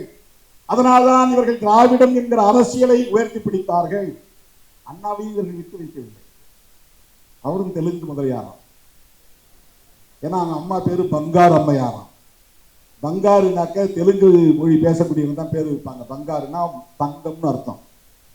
தமிழ்ல தங்கம், தெலுங்குல பங்காரு. கலைஞர் ஆந்திராவில் இருந்து அங்க முன்னோர்கள் வந்தாங்களாம். திராவிடர் தலைவர்கள் அத்தனை பேரையும் மொழி அடிப்படையில் அடையாளப்படுத்துகிறார்கள். அண்ணன் கோவைக்கு ராமகிருஷ்ணன் அவர்களையும் அப்படிதான் மொழி அடிப்படையில் அடையாளப்படுத்துகிறார்கள். ஆனால் தமிழுக்காகவும், தமிழ் ஈழத்திற்காகவும், விடுதலை புலிகளுக்காகவும் அவர் பட்டப்பாடு, அவர் சந்தித்த சவால்கள், அவர் சந்தித்த நெருக்கடிகள், இன்னைக்கு பிரபாகரன் அவர்களின் பெயரை உச்சரிக்கக்கூடிய இந்த கற்றுக்குட்டிகளுக்கு தெரியுமா? காட்டு பூச்சலிடும் கற்றுக்குட்டிகளுக்கு கோவைக்கு ராமகிருஷ்ணன் அவர்களின் தியாகம் என்னவென்று தெரியுமா? விடுதலை புலிகள் தோழமை கழகம் என்ற ஒரு இயக்கத்தை ஆரம்பித்த போது இவர்கள் எல்லாம் எங்கிருந்தார்கள் என்று யாருக்கும் தெரியாது. எங்கோ டூயட் பாடிக்கொண்டிருந்தார்கள், எங்கோ ஷூட்டிங் நடத்தி கொண்டிருந்தார்கள். விடுதலை புலிகள் தோழமை கழகம். அப்பதான் அவரை சந்திச்சேன் முதல்ல அந்த வைகோ வீட்டில் தான் சந்திச்சேன். கோவைக்கு ராமகிருஷ்ணன் இவ்வளவு உயர்ந்தால் இவ்வளவு நெடு வளர்ந்திருக்கிறாரு. நாங்கள் ஸ்டூடெண்டா போயிருந்தப்பா கையை பிடிச்சி ஒரு வெளியே வரும்போது கையை பிடிச்சி வணக்கம் சொல்லிட்டு, நான் அது மாதிரி சட்டக்கல்லூரி மாணவன் அந்த வைகோவை பார்க்கறதுக்காக ஒரு நிகழ்ச்சிக்கு கேள்வி வாங்குறதுக்காக வந்திருக்கிறேன் அப்படின்னு சொன்னேன். சரி போய் பாருங்கன்னு சொல்லிட்டு போனார். அந்த சந்திப்புன்னு எனக்கு நினைவு இருக்கு. 1987 அவர் அங்க எம்பி தொகுதியில தேர்தலில் போட்டியிடும் போது விடுதலை புலிகள் தோழமை கழகம் சார்பில் 2-3 வண்டியில அந்த விடுதலை புலிகள் உடுப்போட எப்படி புலிகள் அந்த உடுப்பு உடுத்திருக்கிறாங்களோ அதே மாதிரி மிலிட்டரி உடை அந்த உடையோட அவருக்கு தேர்தல் பணி செய்தார்கள். நான் அங்கு இருந்தேன். அந்த வைகோ எம்பி தேர்தலில் போட்டியிட்டப்போ லோக்சபா தேர்தல் அந்த நாட்களில் இவர் சந்தித்த நெருக்கடிகள் இவர்கள் யாராவது சந்தித்ததுண்டா? இன்னைக்கு யாராவது சோசியல் மீடியாவில் எல்லாரும் பேசலாம். பிக்ஸ் வந்த மாதிரி கையை கால உதறிட்டு நிற்கிறாங்க. எல்லாம் கையை கால உதறிட்டு அடித்தொண்டையால காட்டு கூச்சலிட்டால் எல்லாம் மக்கள் ஏமாந்து விடுவார்கள் என்று கருதுகிறார்கள். கண்டவெல்லாம் பேசலாம், எவனோ பேசலாம், உள்நோக்கம் கற்பிக்கிறான். அவருக்கு என்ன தேவை வந்தது? தமிழர்களை வீழ்த்த வேண்டும், தமிழர்களை ஒடுக்க வேண்டும். அவர் என்ன பதவிக்கு ஆசைப்பட்டாரா? அம்பேத்கர் போய் பார்த்தா இங்க இருக்கிற தலித்துகள் நமக்கு ஓட்டு போடுவாங்க அப்படின்னு நினைச்சா போய் அம்பேத்கரை பார்த்தார். நேரடியா போய் சந்தித்தார். மியான்மருக்கு வாங்க 2 பேரும் போவோம் சொல்லி 2 பேரும் போனாங்க. இன்னைக்கு மியான்மர், அன்னைக்கு பர்மா. அவர் எடுத்த முடிவுகளுக்கு அவ்வப்போது இங்கிருந்து பாராட்டுகளை தெரிவித்தவர் தந்தை பெரியார். அவர் மதம் மாறும்போது நீங்களும் வாங்க மதம் மாறுவோம் சொன்னார். அம்பேத்கர் அழைப்பு விடுத்தார். இல்ல நீங்க போங்க, நான் வெளியே வந்துட்டேன்னா இந்த பசங்களை பேச முடியாது, சண்டை போட முடியாது, இவங்களை எதிர்த்து என்னால குரல் கொடுக்க முடியாது, நான் இங்க இருந்துகிட்டே பாத்துக்கிறேன், அவனா நானா பாத்துக்கிறேன் அப்படின்னு சொன்னவர் தந்தை பெரியார். நான் முஸ்லீமா மாறிட்டு அப்புறம் போய் நான் பார்ப்பனர்களை எதிர்த்து பேச முடியுமா? சனாதன தர்மத்தை எதிர்த்து பேச முடியுமா? இன்னைக்கு எந்த ஒரு முஸ்லீமாவது அதை எதிர்த்து பேச முடியுமா? பேச முடியாது. கண்ணன் ஜவாஹருல்லாவில் சனாதன தர்மம் இப்படி இருக்கு, திருமாவளவன் பேசுற மாதிரி அவரால் பேச முடியாது. பேசினா அது மதக்கலவரமா மாறிடு. பேசுகிற துணிச்சல் உள்ளவர் தான், ஆனா அது மதக்கலவரமா மாறிடு. திருமாவளவனை ஒண்ணும் பண்ண முடியாது. நான் ஆணவத்தோட சொல்லல, நான் முஸ்லீம் இல்ல, நான் கிறிஸ்தவன் இல்ல, என்ன ஒண்ணும் பண்ண முடியாது. நான் பெரியாரின் பிள்ளை, அம்பேத்கரின் பிள்ளை, அவ்வளவுதான் என்னுடைய அடையாளம், அவ்வளவுதான் என்னுடைய அடையாளம். வேற எந்த அடையாளம் எனக்கு கிடையாது. எனக்கு சாதி ஒரு அடையாளம் கிடையாது, மதம் ஒரு அடையாளம் கிடையாது. எனக்கு மொழி என்பது மட்டும், மொழியும் கூட எனக்கு அடையாளம் கிடையாது. ஆனால் மொழி உரிமைக்காக போராடுவேன், அது என்னுடைய கடமை. இன உரிமைக்காக போராடுவேன், அது எனக்கு கடமை. விடுதலை புலிகளை ஆதரிப்பது நான் வெறும் மொழி உணர்வால் அல்ல, இன உணர்வால் அல்ல, சிங்கள பௌத்த பேரினவாதத்தின் ஆதிக்கத்தை எதிர்ப்பதற்காக புலிகளுக்கு நாங்கள் ஆதரவு தெரிவிக்கிறோம். ஒரு தேசிய இன விடுதலைக்கான போராட்டம் என்கிற முறையிலே புலிகளை ஆதரிக்கிறோம். அண்ணன் பிரபாகரன் அவர்களை ஆதரிக்கிறோம். அண்ணன் ஏதோ சொன்னார் எனக்கு தெரிஞ்சு என்கிட்ட பேசின மாதிரி மற்றவங்கிட்ட பேசினாரான்னு எனக்கு தெரியாது. 2002 ஒரு முறை 1 மணி நேரத்திற்கு மேலாக அண்ணன் பிரபாகரன் அவர்கள் என்னை அழைத்து பக்கத்தில் அமர வைத்துக் கொண்டு அந்த ராணுவ மிடுக்கான உடையோடு அமர்ந்து கொண்டு 1 மணி நேரம் சாதி அரசியல் குறித்து பேசினார். இவருக்குதான் பேசினாரான்னு ஒரு ஆள் அறிக்கை கொடுத்தான். என்கிட்ட தான் பேசினார். நான் நீங்க தான் சொல்றீங்களா அவர் உயிரோட இருக்கிறாருன்னு. உயிரோட இருந்தா என்னைக்காவது ஒரு நாள் சொல்லுவார், திருமாவளவன் சொன்னது அத்தனை உண்மை, ஒன்றும் புனைவு இல்லை என்பதை சொல்லுவார். என்கிட்ட பேசினார். என்ற முதல் வார்த்தையை கேட்டார், திண்ணியத்துல வாயில மலத்தை திணிச்சவன் உயிரோட இருக்கிறானான்னு கேட்டார். என்னால அந்த செய்தியை படிச்சுட்டு 3 நாள் தூங்க முடியல, சாப்பிட முடியல. அவனை எப்படி இன்னும் விட்டு வச்சிருக்கிறீங்கன்னு கேட்டார். புரட்சியாளர் எந்த மூலையில் இருந்தாலும் அவன் ஒடுக்குமுறைகளுக்கு எதிராக சிந்திப்பான் என்பதற்கு அண்ணன் பிரபாகரன் ஒரு அடையாளம், ஒரு சான்று. அடுத்த கேள்வி கேட்டார், இவ்வளவு மோசமான ஒரு நிலை அங்கே இருந்த போதும் ஒரு அரசியல் கட்சி தலைவர் கூட இதை கண்டித்து அறிவித்து விடவில்லையே, என்ன அரசியல் தமிழ்நாட்டில் நடக்கிறது, எப்படி அவர்களால் இதை சகித்துக் கொள்ள முடிகிறது? இந்த கேள்வியை கேட்டவர் அண்ணன் பிரபாகரன். மதனி அவர்களை காதலித்ததை, அதனால் இருந்த சிக்கலையும், அதனை ஒட்டி அவர் எடுத்த நடவடிக்கைகளையும் பல நிமிடங்கள் என்னோடு பகிர்ந்து கொண்டார். உங்களை போன்ற ஆட்கள் பேச மாட்டார், நீங்கள் எல்லாம் சனாதனவாதிகள் என்பது அவருக்கு தெரியும், பேச மாட்டார். வேறு யாரோடும் இதை பகிர்ந்திருக்க வாய்ப்பில்லை. என்னிடத்தில் பேசினார். மதிவதனி அவர்களை நான் காதலித்ததால் அவருடைய தந்தையே எங்கள் காதலை ஏற்றுக்கொள்ளவில்லை. மானுடத்தின் தமிழ்க்கூடல் முடிந்ததும் நான் வன்னிக்கு சென்று அவரை சந்தித்த போது, அண்ணா உங்கள் மாமனாரை சந்தித்தேன் என்று சொன்னதும் அடுத்த நொடியே அவர் ஒரு வார்த்தை சொன்னார். நான் அதிர்ந்து போனேன். அதன் பிறகு அந்த காதல் குறித்தும் காதல் தொடர்பான பிரச்சனைகள் குறித்தும் அதனையொட்டி அவர் எடுத்த நடவடிக்கைகள் குறித்தும் வல்வெட்டி துறையிலே 14 பேரை நான் சுட்டுக் கொன்றேன் என்று சொன்னார். எவனும் இதை மறுக்க முடியாது. சாதிக்கு எதிரான நடவடிக்கை, மதிவதனி சார்ந்த சமூகம் நான் இல்லை என்பதனால் என்னை தலைவனாக ஏற்றுக்கொள்ள இந்த மண்ணில் பெரும் தயக்கம் இருந்தது. காலப்போக்கில் அது தகர்ந்து போனது. நீங்களும் அந்த பொறுமையை கடைபிடிக்க வேண்டும். தமிழ்நாடு உங்களை ஏற்கிற காலம் வரும் என்று சொன்னார் அண்ணன் பிரபாகரன். என்னிடத்தில் பகிர்ந்து கொண்டார். இயக்கத்திற்குள்ளே சாதி யாரும் பார்ப்பதில்லை. சாதி அடிப்படையில் எந்த பிரச்சனையும் எழுந்ததில்லை. காதல் என்று வருகிற போது விரும்புகிறவர்கள் திருமணம் செய்ய இயக்கத்திலே சுதந்திரம் உண்டு. அதை நாங்கள் அனுமதிக்கிறோம்.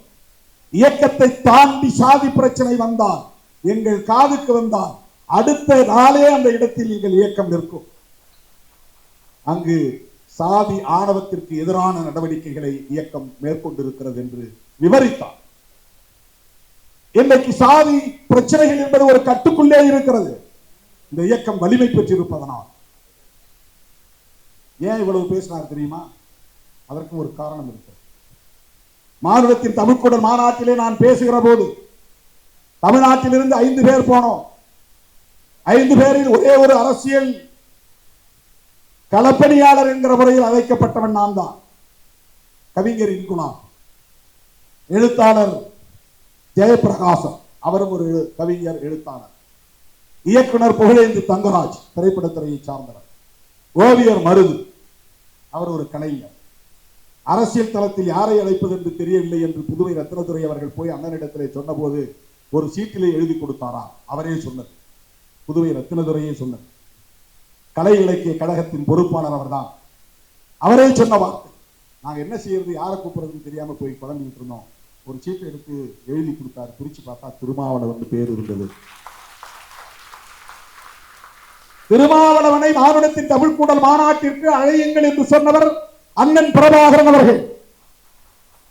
அந்த மாநாட்டில் நான் பேசுகிற போது, அப்ப எனக்கு சரியான தலைவர், எனக்கு சைலன்ஸ் தலைவர், வல்வெட்டி துறையெல்லாம் போயிட்டு வந்த உடனே மேடையில் பேசும்போது நான் சொன்னேன், புலிகளை பார்த்து நான் கேட்கிறேன், அண்ணன் பிரபாகரன் அவர்களுக்கு நான் ஒரு கோரிக்கை வைக்கிறேன். நீங்கள் இந்த யுத்தத்தில் வெற்றி பெற்று தமிழ் ஈழம் மலர்ந்தால் அந்த ஈழம் சாதியற்ற ஈழமாக இருக்குமா என்ற கேள்வியை எழுப்பினேன். இன்றைக்கு பெரியாரை பற்றி ஆழமாக படிக்கிற போது அவற்றையெல்லாம் படிக்காத நிலையில் பெரியாரை போல் திருமாவளவனும் சிந்தித்திருக்கிறானே என்று நான் எனக்குள் பெருமைப்பட்டுக் கொண்டேன். ஏனென்றால் அவர் எந்த நிலை எடுத்தாலும் சாதி ஒழிப்பை மட்டுமே முன்னிறுத்தி நிலைப்பாட்டை எடுத்திருக்கிறார் தந்தை பெரியார். அதுதான் ரொம்ப முக்கியமான. அப்ப ஈழம் விடுதலை அடைந்தால் அந்த ஈழத்தில் சாதி இருக்குமா இருக்காதா அந்த கேள்வி எழுப்பி நான் சொன்னேன். இங்கிருந்து அயல் நாடுகளுக்கு போனவர்கள் நிலபுலத்தை விட்டுவிட்டு போயிருக்கிறார்கள், ஆடு மாடு உள்ளிட்ட கால்நடைகளை விட்டுவிட்டு போயிருக்கிறார்கள், உற்றார் உறவினர்களை விட்டு போயிருக்கிறார்கள். ஆனால் சாதியை விட்டு போயிருக்கிறார்களா என்று தெரியாது. அவர்கள் திரும்பும் போது சாதியோடே வந்தால் தமிழீழம் என்னவாகும் என்ற கேள்வியை எழுப்பியவர் திருமாவளவன். 2002 விடுதலை புலிகளின் மாநாட்டில், மானுடத்தின் தமிழ்க்கூடல் மாநாட்டில் மலரப்போகும் தமிழீழத்தில் சாதி இருக்குமா இருக்காதா என்ற கேள்வியை எழுப்பினேன். நான் பேசி முடித்தவுடன் ஆவேசத்தோடு வந்து அண்ணன் புதுவை ரத்னதுரை அவர்கள் என் கையில் இருந்த ஒளிவேந்தியை பிடித்து பிடுங்கி பேசினார். எங்கள் தலைவர் பிரபாகரன் சாதி ஒழிப்புடன் கூடிய தமிழீழத்தை வென்றெடுக்கவே போராடுகிறார். நாளை மலரவிருக்கிற தமிழீழத்தில் சாதி இருக்குமே, ஆனால் அந்த ஈழம் எங்களுக்கு தேவையில்லை என்று பேசியவர் புதுவை ரத்னதுரை. தோழர்களே, இந்த பேச்சுதான் அவருடைய காதுக்கு போயிருக்கிறது. அதனால்தான் இந்த மாநாடு முடிவில் நான் அவரை சந்தித்து பேசிய போது நெடுநேரம் என்னிடத்தில் சாதியை பற்றிய உரையாடினார். தமிழீழத்தில் சாதி இருக்காது என்பதை உறுதிப்படுத்தினார். சாதியால் தான் சிதறி கிடக்கிறோம் என்பதை திரும்ப திரும்ப சொன்னார். தமிழ்நாட்டில் உங்களை ஏற்கிற காலம் வரும், அதுவரையில் பெருமையாக இருக்க வேண்டும் என்று சொன்னார். இதெல்லாம் 100% உண்மை. அண்ணன் என்னோடு பேசியது 100% உண்மை. இன்னும் பல விவரங்கள், அதையெல்லாம் நான் சொல்ல விரும்பவில்லை. ஆனால் இன்றைக்கு பேசுகிறவர்கள் அண்ணன் சொல்லித்தான் பெரியார் எதிர்ப்பை கையில் எடுக்கிறது என்று சொன்னால் இது எவ்வளவு பெரிய அயோக்கியத்தனம். பிரபாகரன் அவர்களையே கொச்சைப்படுத்துவதாக இருக்கிறதே. அண்ணன் பிரபாகரன் அவர்கள் எங்கே அப்படி சொன்னார்? ஏதேனும் ஒரு பதிவை காட்டுங்கள். எங்கே அப்படி எழுதியிருக்கிறார்? என்றைக்கு அவர் திராவிடத்தை எதிர்த்து பேசியிருக்கிறார்? அவர் இந்தியாவையே எதிர்க்கவில்லையே, இந்திய அரசையே அவர் விமர்சிக்கவில்லையே. இந்தியாவின் துணையோடு தான் நம்மால் ஈழத்தை வென்றெடுக்க முடியும் என்கிற நம்பிக்கை கொண்டிருந்தவர் அல்லவா? உங்களை போல காங்கிரஸை விமர்சிப்பது, இந்திய அரசை விமர்சிப்பது என்கிற நிலைப்பாட்டை கூட அவர் எடுத்ததில்லையே. அவருடைய அரசியலை எப்படி நீங்கள் கொச்சைப்படுத்தலாம்? குருமூர்த்தி சொன்னார் என்று சொல்லிக் கொள்ளுங்கள்.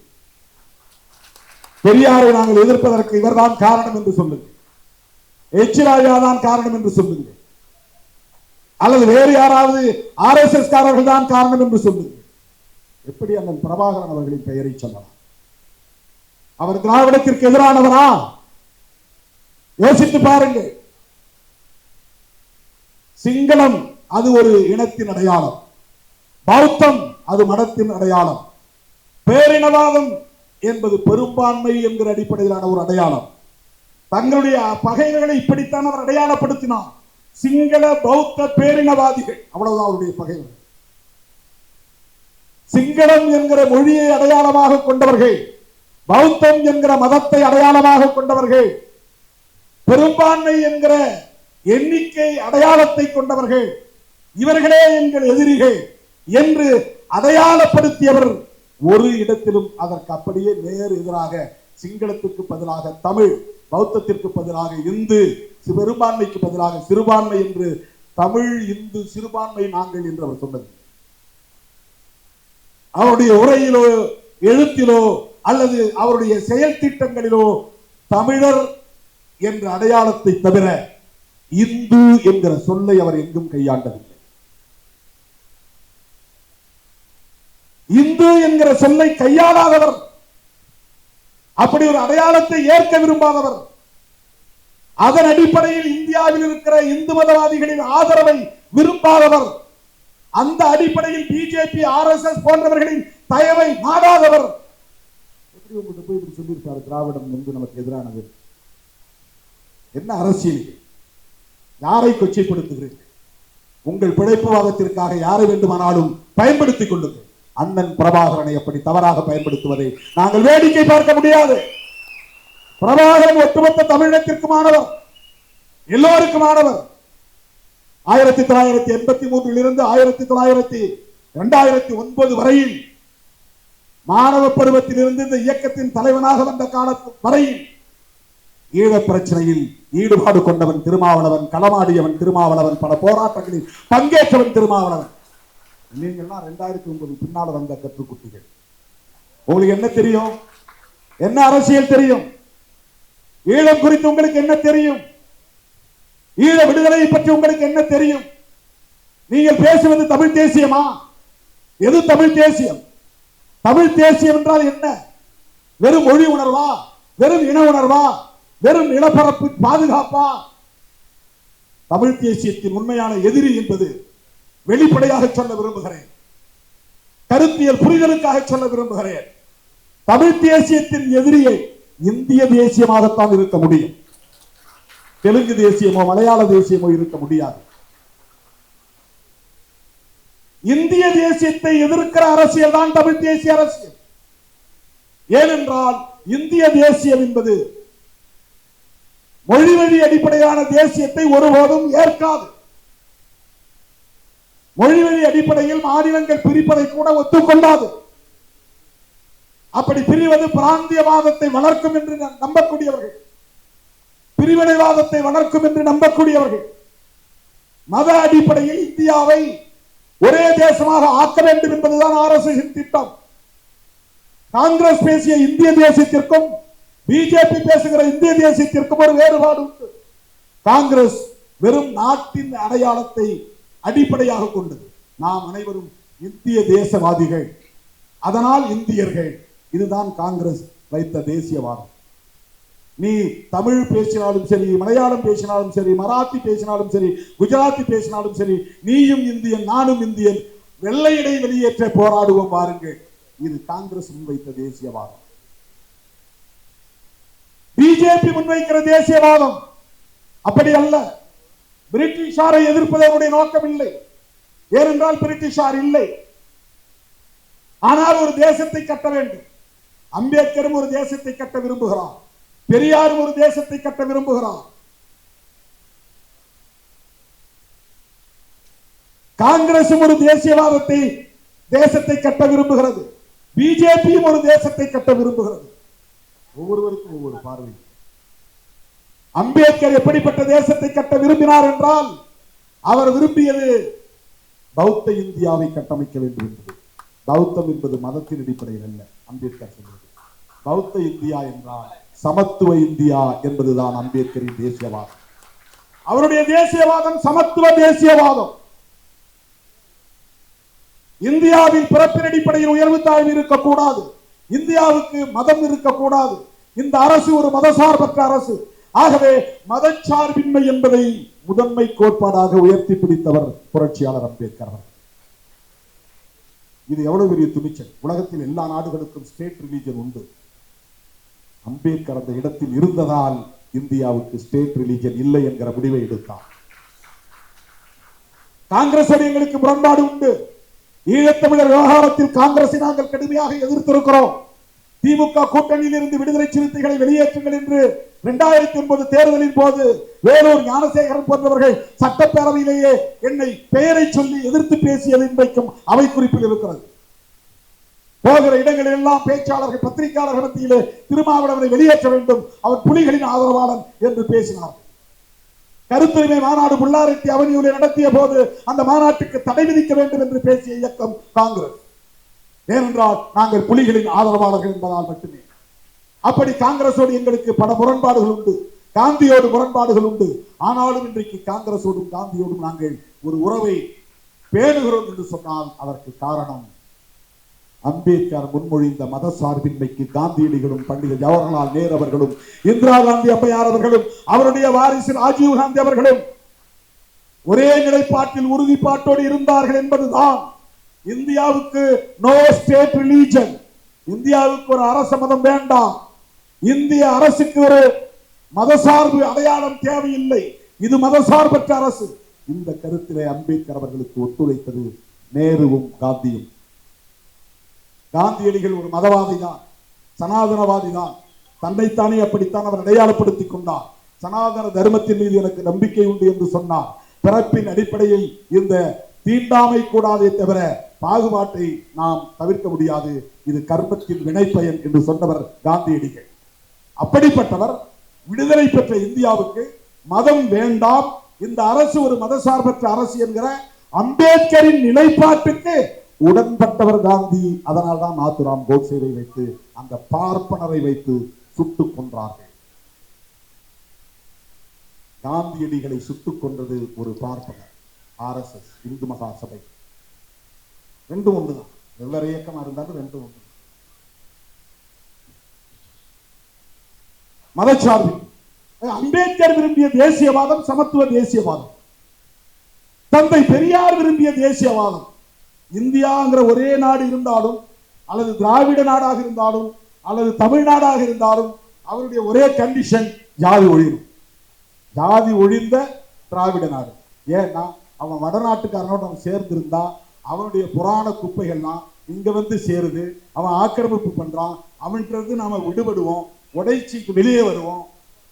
நாம தட்சிண இந்தியா, தட்சிண இந்தியா, தென்னிந்தியா, தட்சிணம் என்றால் தெற்குன்னு அர்த்தம். தட்சிண இந்தியா, தட்சிண பாரத். பாரத்ங்கிற சொல்ல அம்பேத்கருக்கு உடன்பாடே கிடையாது. பாரதம் அவர் சொல்ல விரும்பல. இவங்கெல்லாம் கட்டாயப்படுத்தி இந்தியா அல்லது பாரதம் அப்படின்னு எழுத வச்சார்.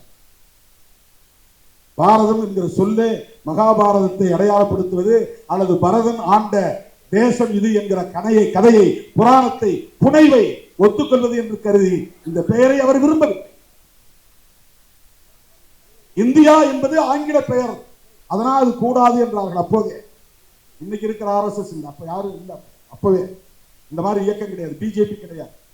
அப்ப இருந்த அதிதீவிர இந்துத்துவ சக்திகள், சனாதன சக்திகள் இந்துஸ்தான் என்று இந்த நாட்டுக்கு பெயர் சூட்ட வேண்டும் என்ற கோரிக்கையை எழுப்பி அவர்கள் வாதித்துக் கொண்டிருந்த நேரத்தில் தான் முதல்ல முஸ்லிம்கள் கேட்கல தனினார். இந்தியாவுக்கு இந்துஸ்தான் பெயர் வைக்க சொல்லி இந்துத்துவ சக்திகள் போராடிய பிறகுதான் முஸ்லிம்களுக்கு அந்த எண்ணம் வருது. சரி, எங்களுக்கு பாகிஸ்தான் கொடுங்கன்னு கேட்டாங்க. அதுவரையிலும் அவங்க வைக்கல. அவங்க முதல்ல இந்த நாட்டை பிரிக்கணும் முயற்சி பண்ணாங்க. இந்த நாட்டை இந்துக்களின் தேசம்னு மாத்துறதுக்கு முயற்சி செய்த போது, அப்படின்னா எங்களுக்கு தனியா கொடுத்துருங்க, நாங்க போயிடுறோம் அப்படிங்கிற சிந்தனை ஜின்னாவுக்கு உதித்தது இவர்களால் தான். ஆக அம்பேத்கர் பேசிய தேசியவாதம் சமத்துவ தேசியவாதம், பெரியார் பேசிய தேசியவாதம். ஒரு கட்டத்தில் தமிழ்நாடு தமிழருக்கே, இன்னொரு கட்டத்தில் திராவிட நாடு கோரிக்கை வைக்கிறார். இன்னொரு கட்டத்தில் இந்தியாவில பார்ப்பனர்கள் தவிர அத்தனை பேரும் திராவிடர் தாயா, சாதி ஒழிப்பை ஏற்றுகிறவன் எல்லாம் ஒன்னா சேருவாங்க அப்படின்னு சொன்னார். சாதி ஒழிப்பை ஏற்றுகிறவன், பார்ப்பனியத்தை எதிர்க்கிறவன், ஆரியத்தை எதிர்க்கிறவன், சனாதன தர்மத்தை எதிர்க்கிறவன், பார்ப்பன ஆதிக்கத்தை எதிர்க்கிறவன் அவ்வளவு பேரும் ஒன்னா சேருவாங்க. அகில இந்திய அளவில் ஒன்னா சேருவாங்க. இதுதான் பெரியார், இதுதான் பெரியார். அவருக்கு மொழி அடையாளம் கிடையாது, அவருக்கு மதம் அடையாளம் கிடையாது. பார்ப்பனர்கள் மீது தனிப்பட்ட முறையிலே ஒரு குறிப்பிட்ட சாதியின் மீது வெறுப்பு கிடையாது. அவர்களின் ஆதிக்கத்தை எதிர்க்க வேண்டும். ராஜாஜி முதலமைச்சராக இருந்த போது மொத்தமே 8 அமைச்சர் தான். பேரவைத் தலைவர், அப்புறம் மேலவைத் தலைவர், இந்த மாதிரி மொத்தம் 10 பேர். அந்த 10 பேர்ல 6 பேர் பார்ப்பனர். அமைச்சரவை 6 பேர் பார்ப்பனர்கள். அந்த அளவுக்கு ஆதிக்கம் இருந்தது. எந்த துறையை எடுத்துக்கொண்டாலும் பார்ப்பனர்கள். நீதித்துறையாக இருந்தாலும், நிர்வாகத்துறையாக இருந்தாலும், பத்திரிகை துறையாக இருந்தாலும், அத்தனை துறைகளிலும் பார்ப்பனர்களின் ஆதிக்கமே கொட்டமடித்தது. பள்ளி கல்வி ஆசிரியர்கள் நியமனத்தில் பார்ப்பனர்கள், கல்லூரி பேராசிரியர்கள் நியமனத்தில் பார்ப்பனர்கள், துணைவேந்தர்கள் நியமனத்தில் பார்ப்பனர்கள். இந்த பார்ப்பனர்களின் ஆக்கிரமிப்பையும் ஆதிக்கத்தையும் எதிர்க்க வேண்டும் என்பதில் தான் அவர் குறியாக இருந்தார். தோழர்களே, வரலாற்றை நாம் தோண்டி தோண்டி பார்க்கிற போது நமக்கு வியப்பாக இருக்கிறது. ஒரு கட்டத்தில் மறைமலையடிகளும் திருவி கல்யாண சுந்தரம் அவர்களும் பெரியாரை ஆதரிக்கிறார்கள். எப்போன்னா மகாபாரதத்தையும் ராமாயணத்தையும் கடுமையாக அவர் விமர்சிக்கிறார். கவனமாக கேளுங்க, இதெல்லாம் ரொம்ப முக்கியமான அரசியல். ஏனென்றால் சனாதன சக்திகள் நாளுக்கு நாள் இங்கே வலுப்பெற்று வருகிறார்கள். அதற்கு காரணம் மாப்போசியின் வாரிசுகள் மறுபடியும் இங்கே வலுப்பெற்று விட்டார்கள். அதுதான் அடிப்படை. மாப்போசி பெரியவர் தான், அவருடைய தியாகமும் போற்றுதலுக்குரியதுதான்.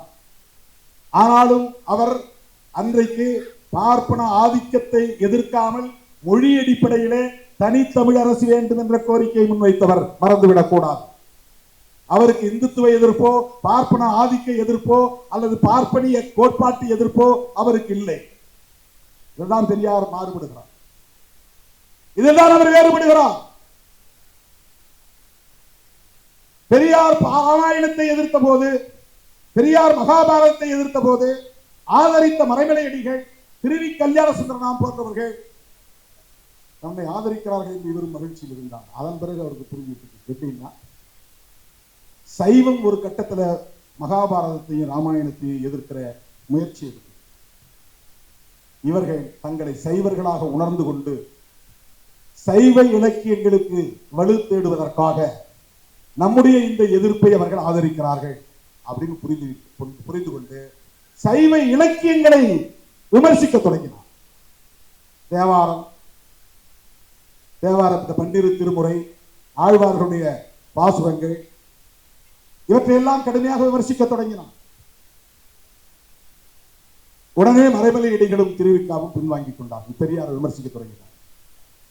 இந்த அரசியலை புரிஞ்சுங்க. பெரியார் எப்படி செயல்பட்டார் என்பதற்கு இது ஒரு சான்று.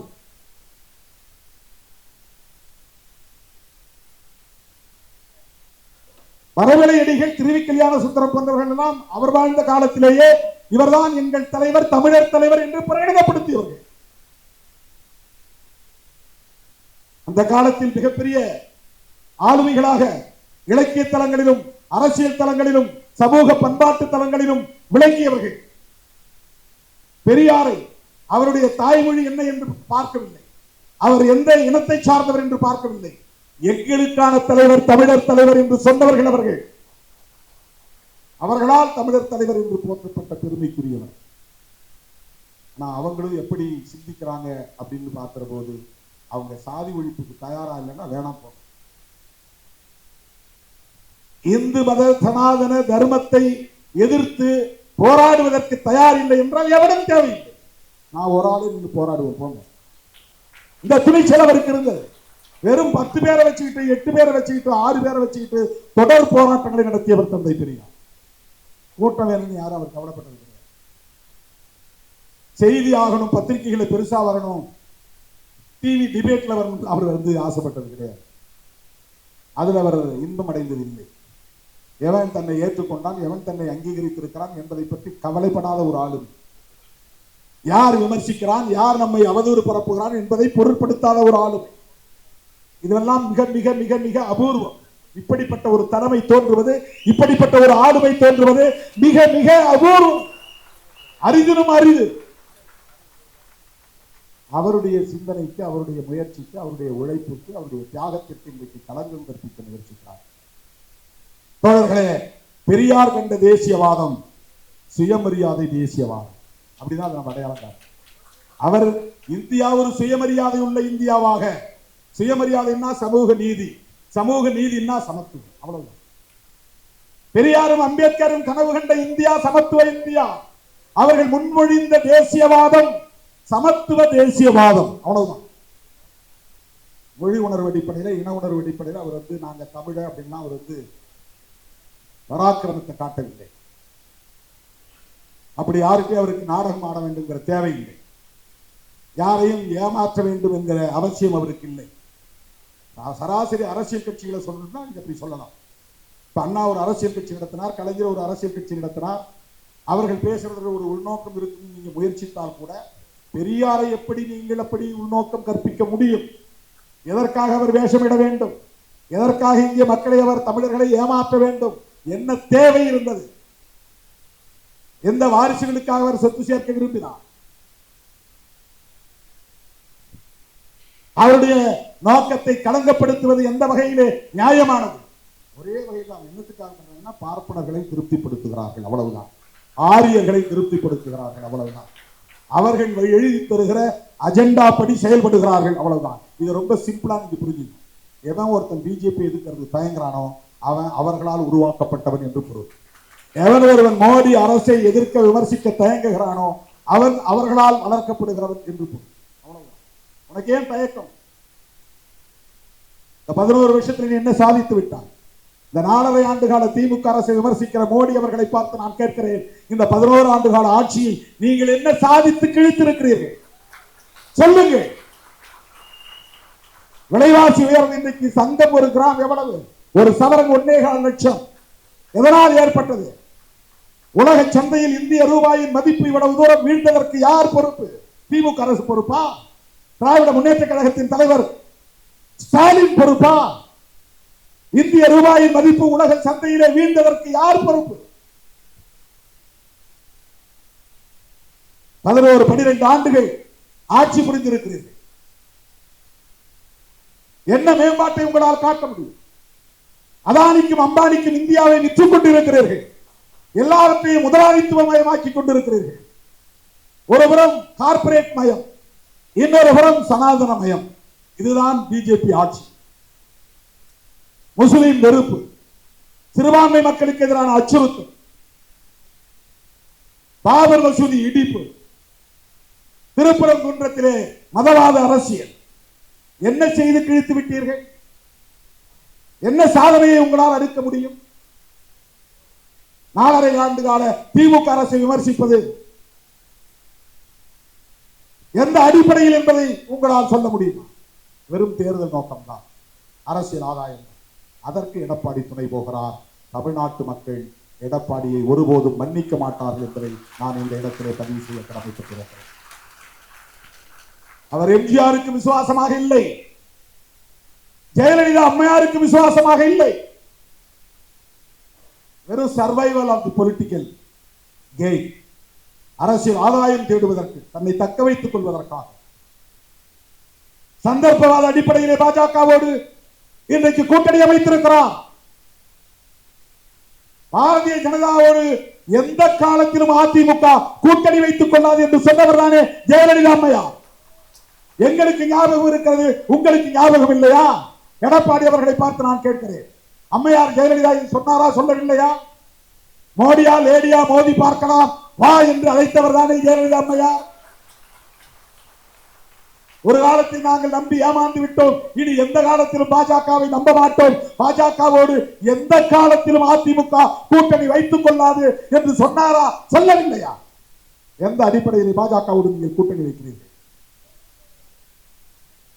என்ன அச்சுறுத்தல்? ஜனநாயக படத்துக்கு தடை, அதற்கும் திமுக தான் காரணம் என்கிறார். என்ன வேடிக்கை! அவர் இங்கே ஆட்சியை பிடிக்கப் போவதாக ஆட்டம் போடுகிறார். பிஜேபியை எதிர்த்து ஏன் அறிக்கை விட வேண்டியதுதானே? சென்சார் போர்டை யார் கட்டுப்படுத்துவது?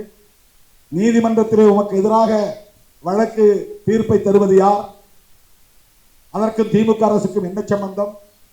ஏன் பிஜேபியை எதிர்க்க முடியவில்லை? ஏன் மோடியை எதிர்க்க முடியவில்லை? இன்னும் தேர்தலுக்கே நீங்கள் வரவில்லை, அதற்குள்ளேயே இவ்வளவு பயந்தால் எப்படி எதிர்காலத்தில் நீங்கள் அரசியல் செய்ய போகிறீர்கள்? யாரை கண்டு அஞ்சுகிறீர்கள்? எதற்காக அஞ்சுகிறீர்கள்? இந்த துணிச்சல் இல்லை. இந்தியாவிலேயே இன்றைக்கு இரண்டு மாநிலம் தான், தமிழ்நாடும் கேரளாவும் தான் மோடி எதிர்ப்பில், பாஜக எதிர்ப்பில், RSS எதிர்ப்பில் இன்றைக்கும் உடும்பு பிடியாக இருக்கிற மாநிலங்கள். கர்நாடகா மேற்கு வங்கத்தில் கூட மாறி மாறி வரும், தெலுங்கானாவில் கூட மாறி மாறி வரலாம். எனக்கு தெரிஞ்ச 2001 இருந்து எவ்வளவோ முயற்சியை மேற்கொண்டு வருகிறார். நீங்க பிஜேபியோட கூட்டணி வைக்கலையா? அப்பெல்லாம் பிஜேபி யாருக்குமே தெரியாது தமிழ்நாட்டில். திமுக கூட்டணியில் பிஜேபி இருந்துதான் கூட பல பேருக்கு தெரியாது. அப்படி ஒரு கட்சி. அவங்க ஓட்டு போட்டு நான் எம்எல்ஏ ஆனா, அன்னைக்கு திமுக காரங்களே எனக்கு ஓட்டு போடல. நான் மங்களூர் தொகுதியில் ஜெயிக்கும் போது நான் போய் கலைஞர்கிட்டே சொன்னேன். அன்னைக்கு போய் கலைஞர்கிட்ட நான் சொன்ன உண்மையை சொல்றேன். கலைஞர்கிட்டே போய் சொன்னேன், எனக்கு தெரிஞ்சு இந்த கட்சிக்காரங்க உதயசூரியன் சின்னம் எழுதாதது இந்த தேர்தலாக தான் இருக்கும்னு நினைக்கிறேன். மங்களூர் தொகுதியில் ஒரு இடத்து கூட என் பேரையும் எழுதுற உதயசூரியன் சின்னத்தையும் வரையில. கடைசி 5 நாள்ல நான் மதுரையிலிருந்து ஒரு 50 பேரை இறக்கி நானே சூரியனை எல்லா வீட்லையும் வரைஞ்சி போட்டேன். வெறும் 2000 ஓட்டு ஜெயிச்சேன். அந்த பதவி எனக்கு வேணான்னு 2.5 விஷயத்துல தூக்கி எறிஞ்சிட்டு வெளியே வந்தேன். அதுல என் மேல கலைஞருக்கு கடுமையான வருத்தம். பல வருஷம் கழிச்சு ரவிக்குமார் செல்வம் தான், செல்வ பெருந்தகை, அவர்கிட்ட நான் போய் சொல்லியிருக்கிறேன். அப்போ உங்க தலைவர் செஞ்சது சரியில்லை, என்கிட்ட ஒரு வார்த்தை கூட சொல்லலை, ரிசைன் பண்ணிட்டு போயிட்டாரு, எனக்கு அது பெரிய வலி வருத்தம் அப்படின்னு சொல்லியிருக்கிறேன். திமுகவே எனக்கு ஓட்டு போடும்போது பிஜேபிக்கு மங்களூர் ஒரு ஆள் கூட கிடையாது. அங்க இப்படி ஒரு கட்சி இருக்கிறதே 2001 யாருக்கும் தெரியாது. ஆனா அப்பவே நான் சொன்னேன், என்ன சொன்னேன்னா, திமுக கூட்டணியில் சேருங்களான்னு பத்திரிகையாளர்கள் கேட்டப்ப நான் சொன்னேன், அந்த கூட்டணியில் அப்ப நான் சொன்னேன் 2001 நாங்கள் 99 தான் தேர்தல் அரசியலுக்கு வரோம். 2001 சொன்னது திருமாவளவன். இன்னைக்கு நான் சொல்றேன், அந்த கூட்டணியில் பிஜேபி இருக்கு, அதனால எனக்கு அந்த கூட்டணியில் சேர விருப்பம் இல்லைன்னு கலைஞர் கேட்டிருக்காங்க. கலைஞர் பத்திரிகையாளர்கள் சொல்றாரு, திருமாவளவன் எங்களோட தானே கூட்டணி வச்சுக்க போறாரு, பிஜேபியோட வச்சுக்க போறாரு, அவங்க ஒரு கட்சி, அவங்க எங்கேயோ ஒரு மூலையில உட்கார போறாங்க, திருமாவளவன் எங்களோட வரலாம், தாராளமா வரட்டும், அவர் வந்தா நாங்கள் வரவேற்க தயாராக இருக்கிறோம் அப்படின்னு சொன்னாங்க. அன்னைக்கே திருமாவளவன் சொன்ன வார்த்தை, பிஜேபி இருக்கிற அணியில் திருமாவளவன் இருக்க மாட்டான் என்று சொன்னார். அன்னைக்கு எங்களுக்கு அரசியல் புதுசு. அதன் பிறகு ஒரு உறுதியான முடிவை நாங்கள் எடுக்கிறோம். அதுக்கு பிறகு நாங்கள் அவங்ககிட்ட போயிட்டு, அன்னைக்கு தான் இருந்துட்டோம், இன்னைக்கு நாங்கள் உங்களோட சேர்த்துட்டு வரோம், எங்களுக்கு எப்படியாவது 4 சீட்டு கிடைச்சா போதும், 2 சீட்டு கிடைச்சா போதும், அல்லது நான் மட்டும் எம்எல்ஏ ஆனா போதும் அப்படின்னு நான் போய் பல்ல இழுப்பேன். அப்படி போய் யார்கிட்ட நிக்கல. பிஜேபியை எதிர்க்காமல், இந்திய தேசியத்தை எதிர்க்காமல், மோடியை எதிர்க்காமல் ஒருவன் தமிழ் தேசியம் பேசுகிறான் என்றால் அது போலி தமிழ் தேசியம். இந்திய தேசியத்தை எதிர்ப்பதுதான் இன்றைக்கு இந்த கால பொருத்தத்தில் இந்திய தேசியம் என்பது பாஜக முன்வைக்கக்கூடிய இந்து தேசியமாகும். காந்தி வைத்தது நாட்டின தேசியமாகும், இந்தியன் என்கிற தேசியமாகும், இந்தியன் நேஷனலிசம். அம்பேத்கரும் பெரியாரும் வைத்தது சமத்துவ தேசியவாதம். பிஜேபி வைப்பது இந்துத்துவா நேஷனலிசம். இந்துயிசம் வேற, இந்துத்துவா வேற. அதுல நீங்க ஒரு தெளிவுக்கு வரணும். இந்துயிசம்ங்கிறது சாதாரண ஒரு இந்துவின் நம்பிக்கையை பொறுத்து, நம்பிக்கையோடு தொடர்புடையது. இப்ப எங்க அம்மா ஒரு இந்து கடவுள் மீது நம்பிக்கை வைக்குது, எல்லா கோயிலுக்கும் போகுது, எப்படியாவது என் பிள்ளைக்கு நல்ல புத்தி கொடு, அவன் சீக்கிரம் ஒரு கல்யாணம் பண்ணட்டும் அப்படின்னு 21 முறை சமயபுரம் கோயிலுக்கு ஆத்தாளுக்கு போய் சாமி கும்பிட்டு, அதுக்கு ஒரு நம்பிக்கை. அப்புறம் யாரோ சொன்னாங்க காளஹஸ்திக்கு போச்சு, அந்த கோயிலுக்கு போயிட்டு வந்தா கல்யாணம் நடந்துரும். அப்புறம் திருக்கடையூருக்கு போனா கல்யாணம் நடக்கும்னு யாரோ சொன்னாங்க, அங்க போறாங்க. அப்புறம் சூரியனார் கோயில்ல போங்க, அங்க கட்டாயமா திருமணம் நடக்கும் உங்க பிள்ளைக்கு. இது இந்துயிசம், அந்த நம்பிக்கை, அது இந்துயிசம். இந்துக்களின் நம்பிக்கையோடு தொடர்புடையது இந்துயிசம். பிஜேபி பேசுவது இந்துயிசம் அல்ல, இந்துத்துவா. இந்து மக்களின் உணர்வுகளை அரசியல் ஆதாயத்திற்கு பயன்படுத்திக் கொள்ளுகிற அரசியல் நடவடிக்கை இந்துத்துவா. இந்துத்துவா என்றால் முஸ்லீம் வெறுப்பு, இந்துத்துவா என்றால் மசூதி இடிப்பு, இந்துத்துவா என்றால் கிறிஸ்தவ வெறுப்பு, இந்துத்துவா என்றால் இந்தியாவுக்கு புதிய அரசை, மதசார்புள்ள அரசை உருவாக்குவது. இந்துத்துவா என்றால் இந்தியாவின் பெயரை இந்துஸ்தான் அல்லது இந்து ராஷ்டிரா என்று மாற்றுவது. இந்துத்துவா என்றால் அம்பேத்கர் எழுதிய அரசியலமைப்பு சட்டத்தை தூக்கி எறிந்துவிட்டு புதிய மனுஸ்மிருதியை புதிய அரசியல் சட்டமாக ஆக்குவது. இந்துத்துவா என்றால் கோல்வாக்கரின் கனவை நனவாக்குவது. இந்துத்துவா என்றால் ஹெட்காவரின் அரசியலை மக்களிடத்தில் பரப்புவது. இந்துத்துவா என்றால் காந்தியை கொன்ற நாத்துராம் கோட்சேவை தேசபக்தன் என்று கொண்டாடுவது. இதுதான் இந்துத்துவா. நாங்கள் எதிர்ப்பது இந்துத்துவாவை. சாதாரண இந்து மக்களின் நம்பிக்கையை நாங்கள் விமர்சிக்கிறோம். பெரியார் மாதிரி எங்களால் அவ்வளவு துணிச்சலா பேச முடியாது. அவருக்கு எந்த எதிர்பார்ப்பும் இல்லை. எங்களுக்கு அரசியல் ரீதியாக மக்களை அமைப்பாக்க வேண்டிய தேவை இருப்பதாக நாங்கள் களமாடுகிறோம். அவருக்கு அரசியல் ரீதியான தேவை இல்லை. நாம் போடுற விதை விருட்சமாக வளரும் என்ற நம்பிக்கை அவருக்கு இருந்தது. அவர் இந்த அரசியலை பேசும்போது இப்படியெல்லாம் இயக்கங்கள் உருவாகும் என்று அவர் ஒருபோதும் கற்பனை செய்திருக்க வாய்ப்பு. இவ்வளவு பெரிய அரசியலாக இன்றைக்கு உருவெடுத்திருக்கிறது, பல்கி பெருகி இருக்கிறது. ஆகவே தேசியவாதம் என்பதில் பல அணுகுமுறை இருக்கிறது, பல பார்வை இருக்கிறது. இவர்கள் பேசுகிற மொழி வழி தேசியம், பிஜேபி பேசுவது மதவழி தேசியம், காந்தி பேசியது நாட்டின வழி தேசியம், அம்பேத்கரும் பெரியாரும் பேசியது கோட்பாட்டு வழி தேசியம். கோட்பாட்டு வழி தேசியம். தேசியவாதத்தில் இத்தனை வகை இருக்கு. தேசியவாதமே கூடாது என்று சொன்னவர் பெரியார். எனக்கு தேசம், அப்புறம் தேசியம், தேசியவாதம் இதெல்லாம் எனக்கு உடன்பாடு இல்லைங்க. எவ்வளவு பெரிய அரசியல் ஞானி தந்தை பெரியார். நினைத்து பார்க்கிற போது நமக்கு வியப்பாக இருக்கிறது. இப்ப பிரபாகரன் பேசியது என்ன? வெறும் மொழி அடிப்படையிலான தேசியவாதம் இல்லை. அவர் தனிநாடு என்கிற முதன்மையான கோரிக்கையை வைத்து முன்மொழிந்த ஒரு தேசியவாதம்.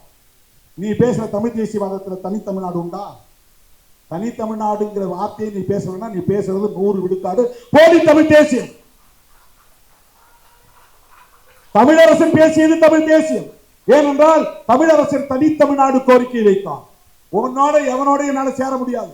நீ வச்சிருக்கிற கான்ஸ்டிடியூஷன் வேண்டாம், உன்னுடைய பார்லிமெண்டரி டெமோக்ரஸி எனக்கு வேண்டாம், இந்தியா என்கிற தேசத்தோடு நான் சேர மாட்டேன். வடக்கே இருக்கிற உனக்கு எனக்கு எந்த சம்பந்தமும் இல்லை. உன் அரசியல் வேறு, என் அரசியல் வேறு, உன் பாரம்பரியம் வேறு, என் பாரம்பரியம் வேறு, என்னுடைய வரலாறு வேறு, உன் வரலாறு வேறு, எனக்கு இருக்கிற பின்னணி வேறு, உனக்கு இருக்கிற பின்னணி வேறு, உன்னோடு என்னால் சேர்ந்து வாழ முடியாது. எனவே எங்கள் நாட்டை தனி நாடாக நாங்கள் பிரித்தெடுப்போம். அதுதான் தமிழரசன் முன்மொழிந்த தமிழ் தேசியம். அண்ணன் பிரபாகரன் பேசிய தமிழ் தேசியம் என்பதும் தனி ஈழம் என்பதுதான். சிங்களவனுக்கு எங்களுக்கு ஒருபோதும் ஒத்து போகாது. வரலாறு வேறு, என் வரலாறு வேறு, உன்னுடைய பாரம்பரியம் வேறு, என்னுடைய பாரம்பரியம் வேறு. ஒட்டுமொத்த இலங்கையை கட்டி ஆண்ட தமிழ் இனம் எங்கள் இனம்.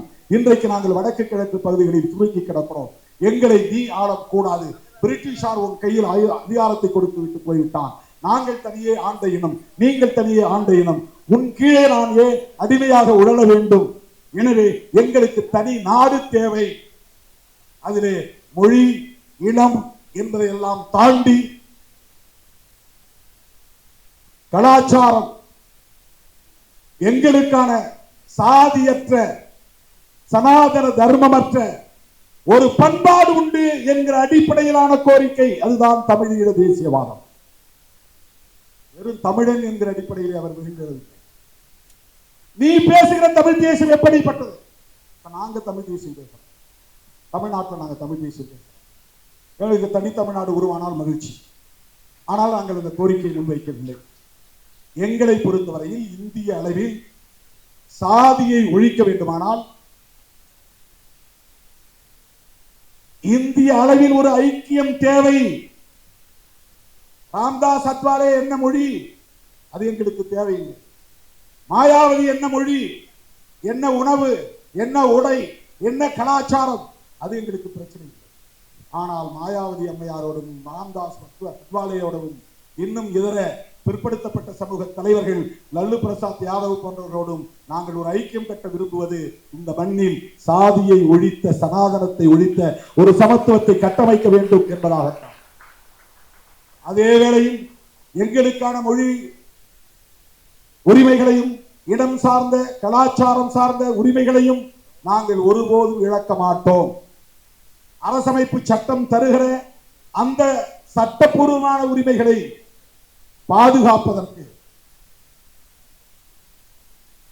மொழி இன அடிப்படையிலான உரிமைகளை வென்றெடுப்பதற்கு நாங்கள் இந்திய அரசமைப்பு சட்டத்தை ஏற்றுக்கொள்வோம். இந்திய அரசமைப்பு சட்டத்திற்கு உட்பட்டு சாதியை ஒழிப்பதற்கான ஐக்கியத்தை கட்டமைக்க வேண்டும் என்கிற தேவையை உணர்ந்து மொழி இன உரிமைகளை முன்வைத்தோம்.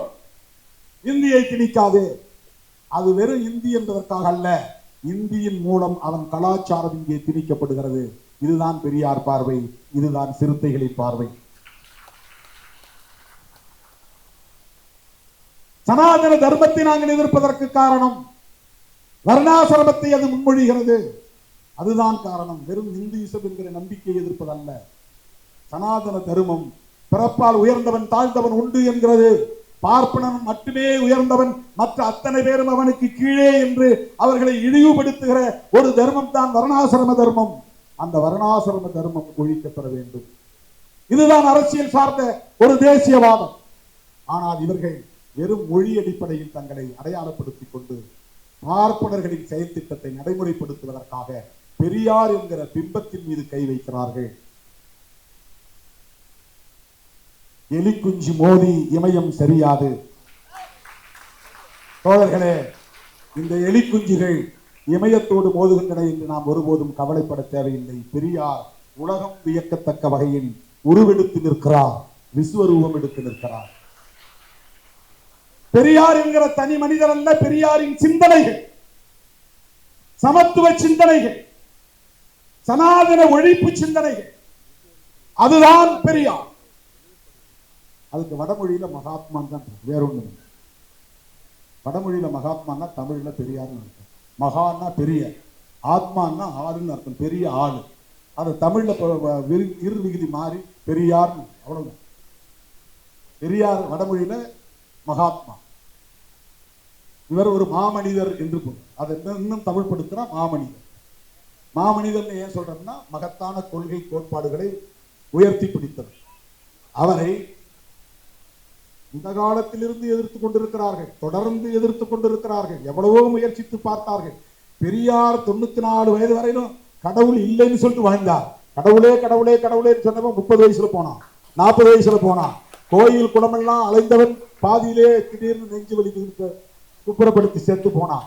ஆனா கடவுள் இல்லைடா இல்லைடா இல்லைடான்னு ஊர் புறா சொன்னவர் 94 வயது வரை இருந்தார். 94 வயது வரை இருந்தார்.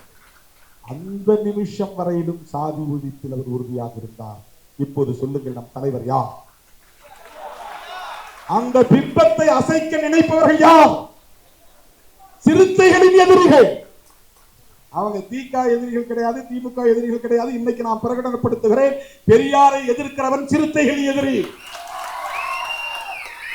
பெரியார் பிம்பத்தை அசைக்க நினைக்கிறவர்கள் சிறுத்தைகளின் எதிரிகள்.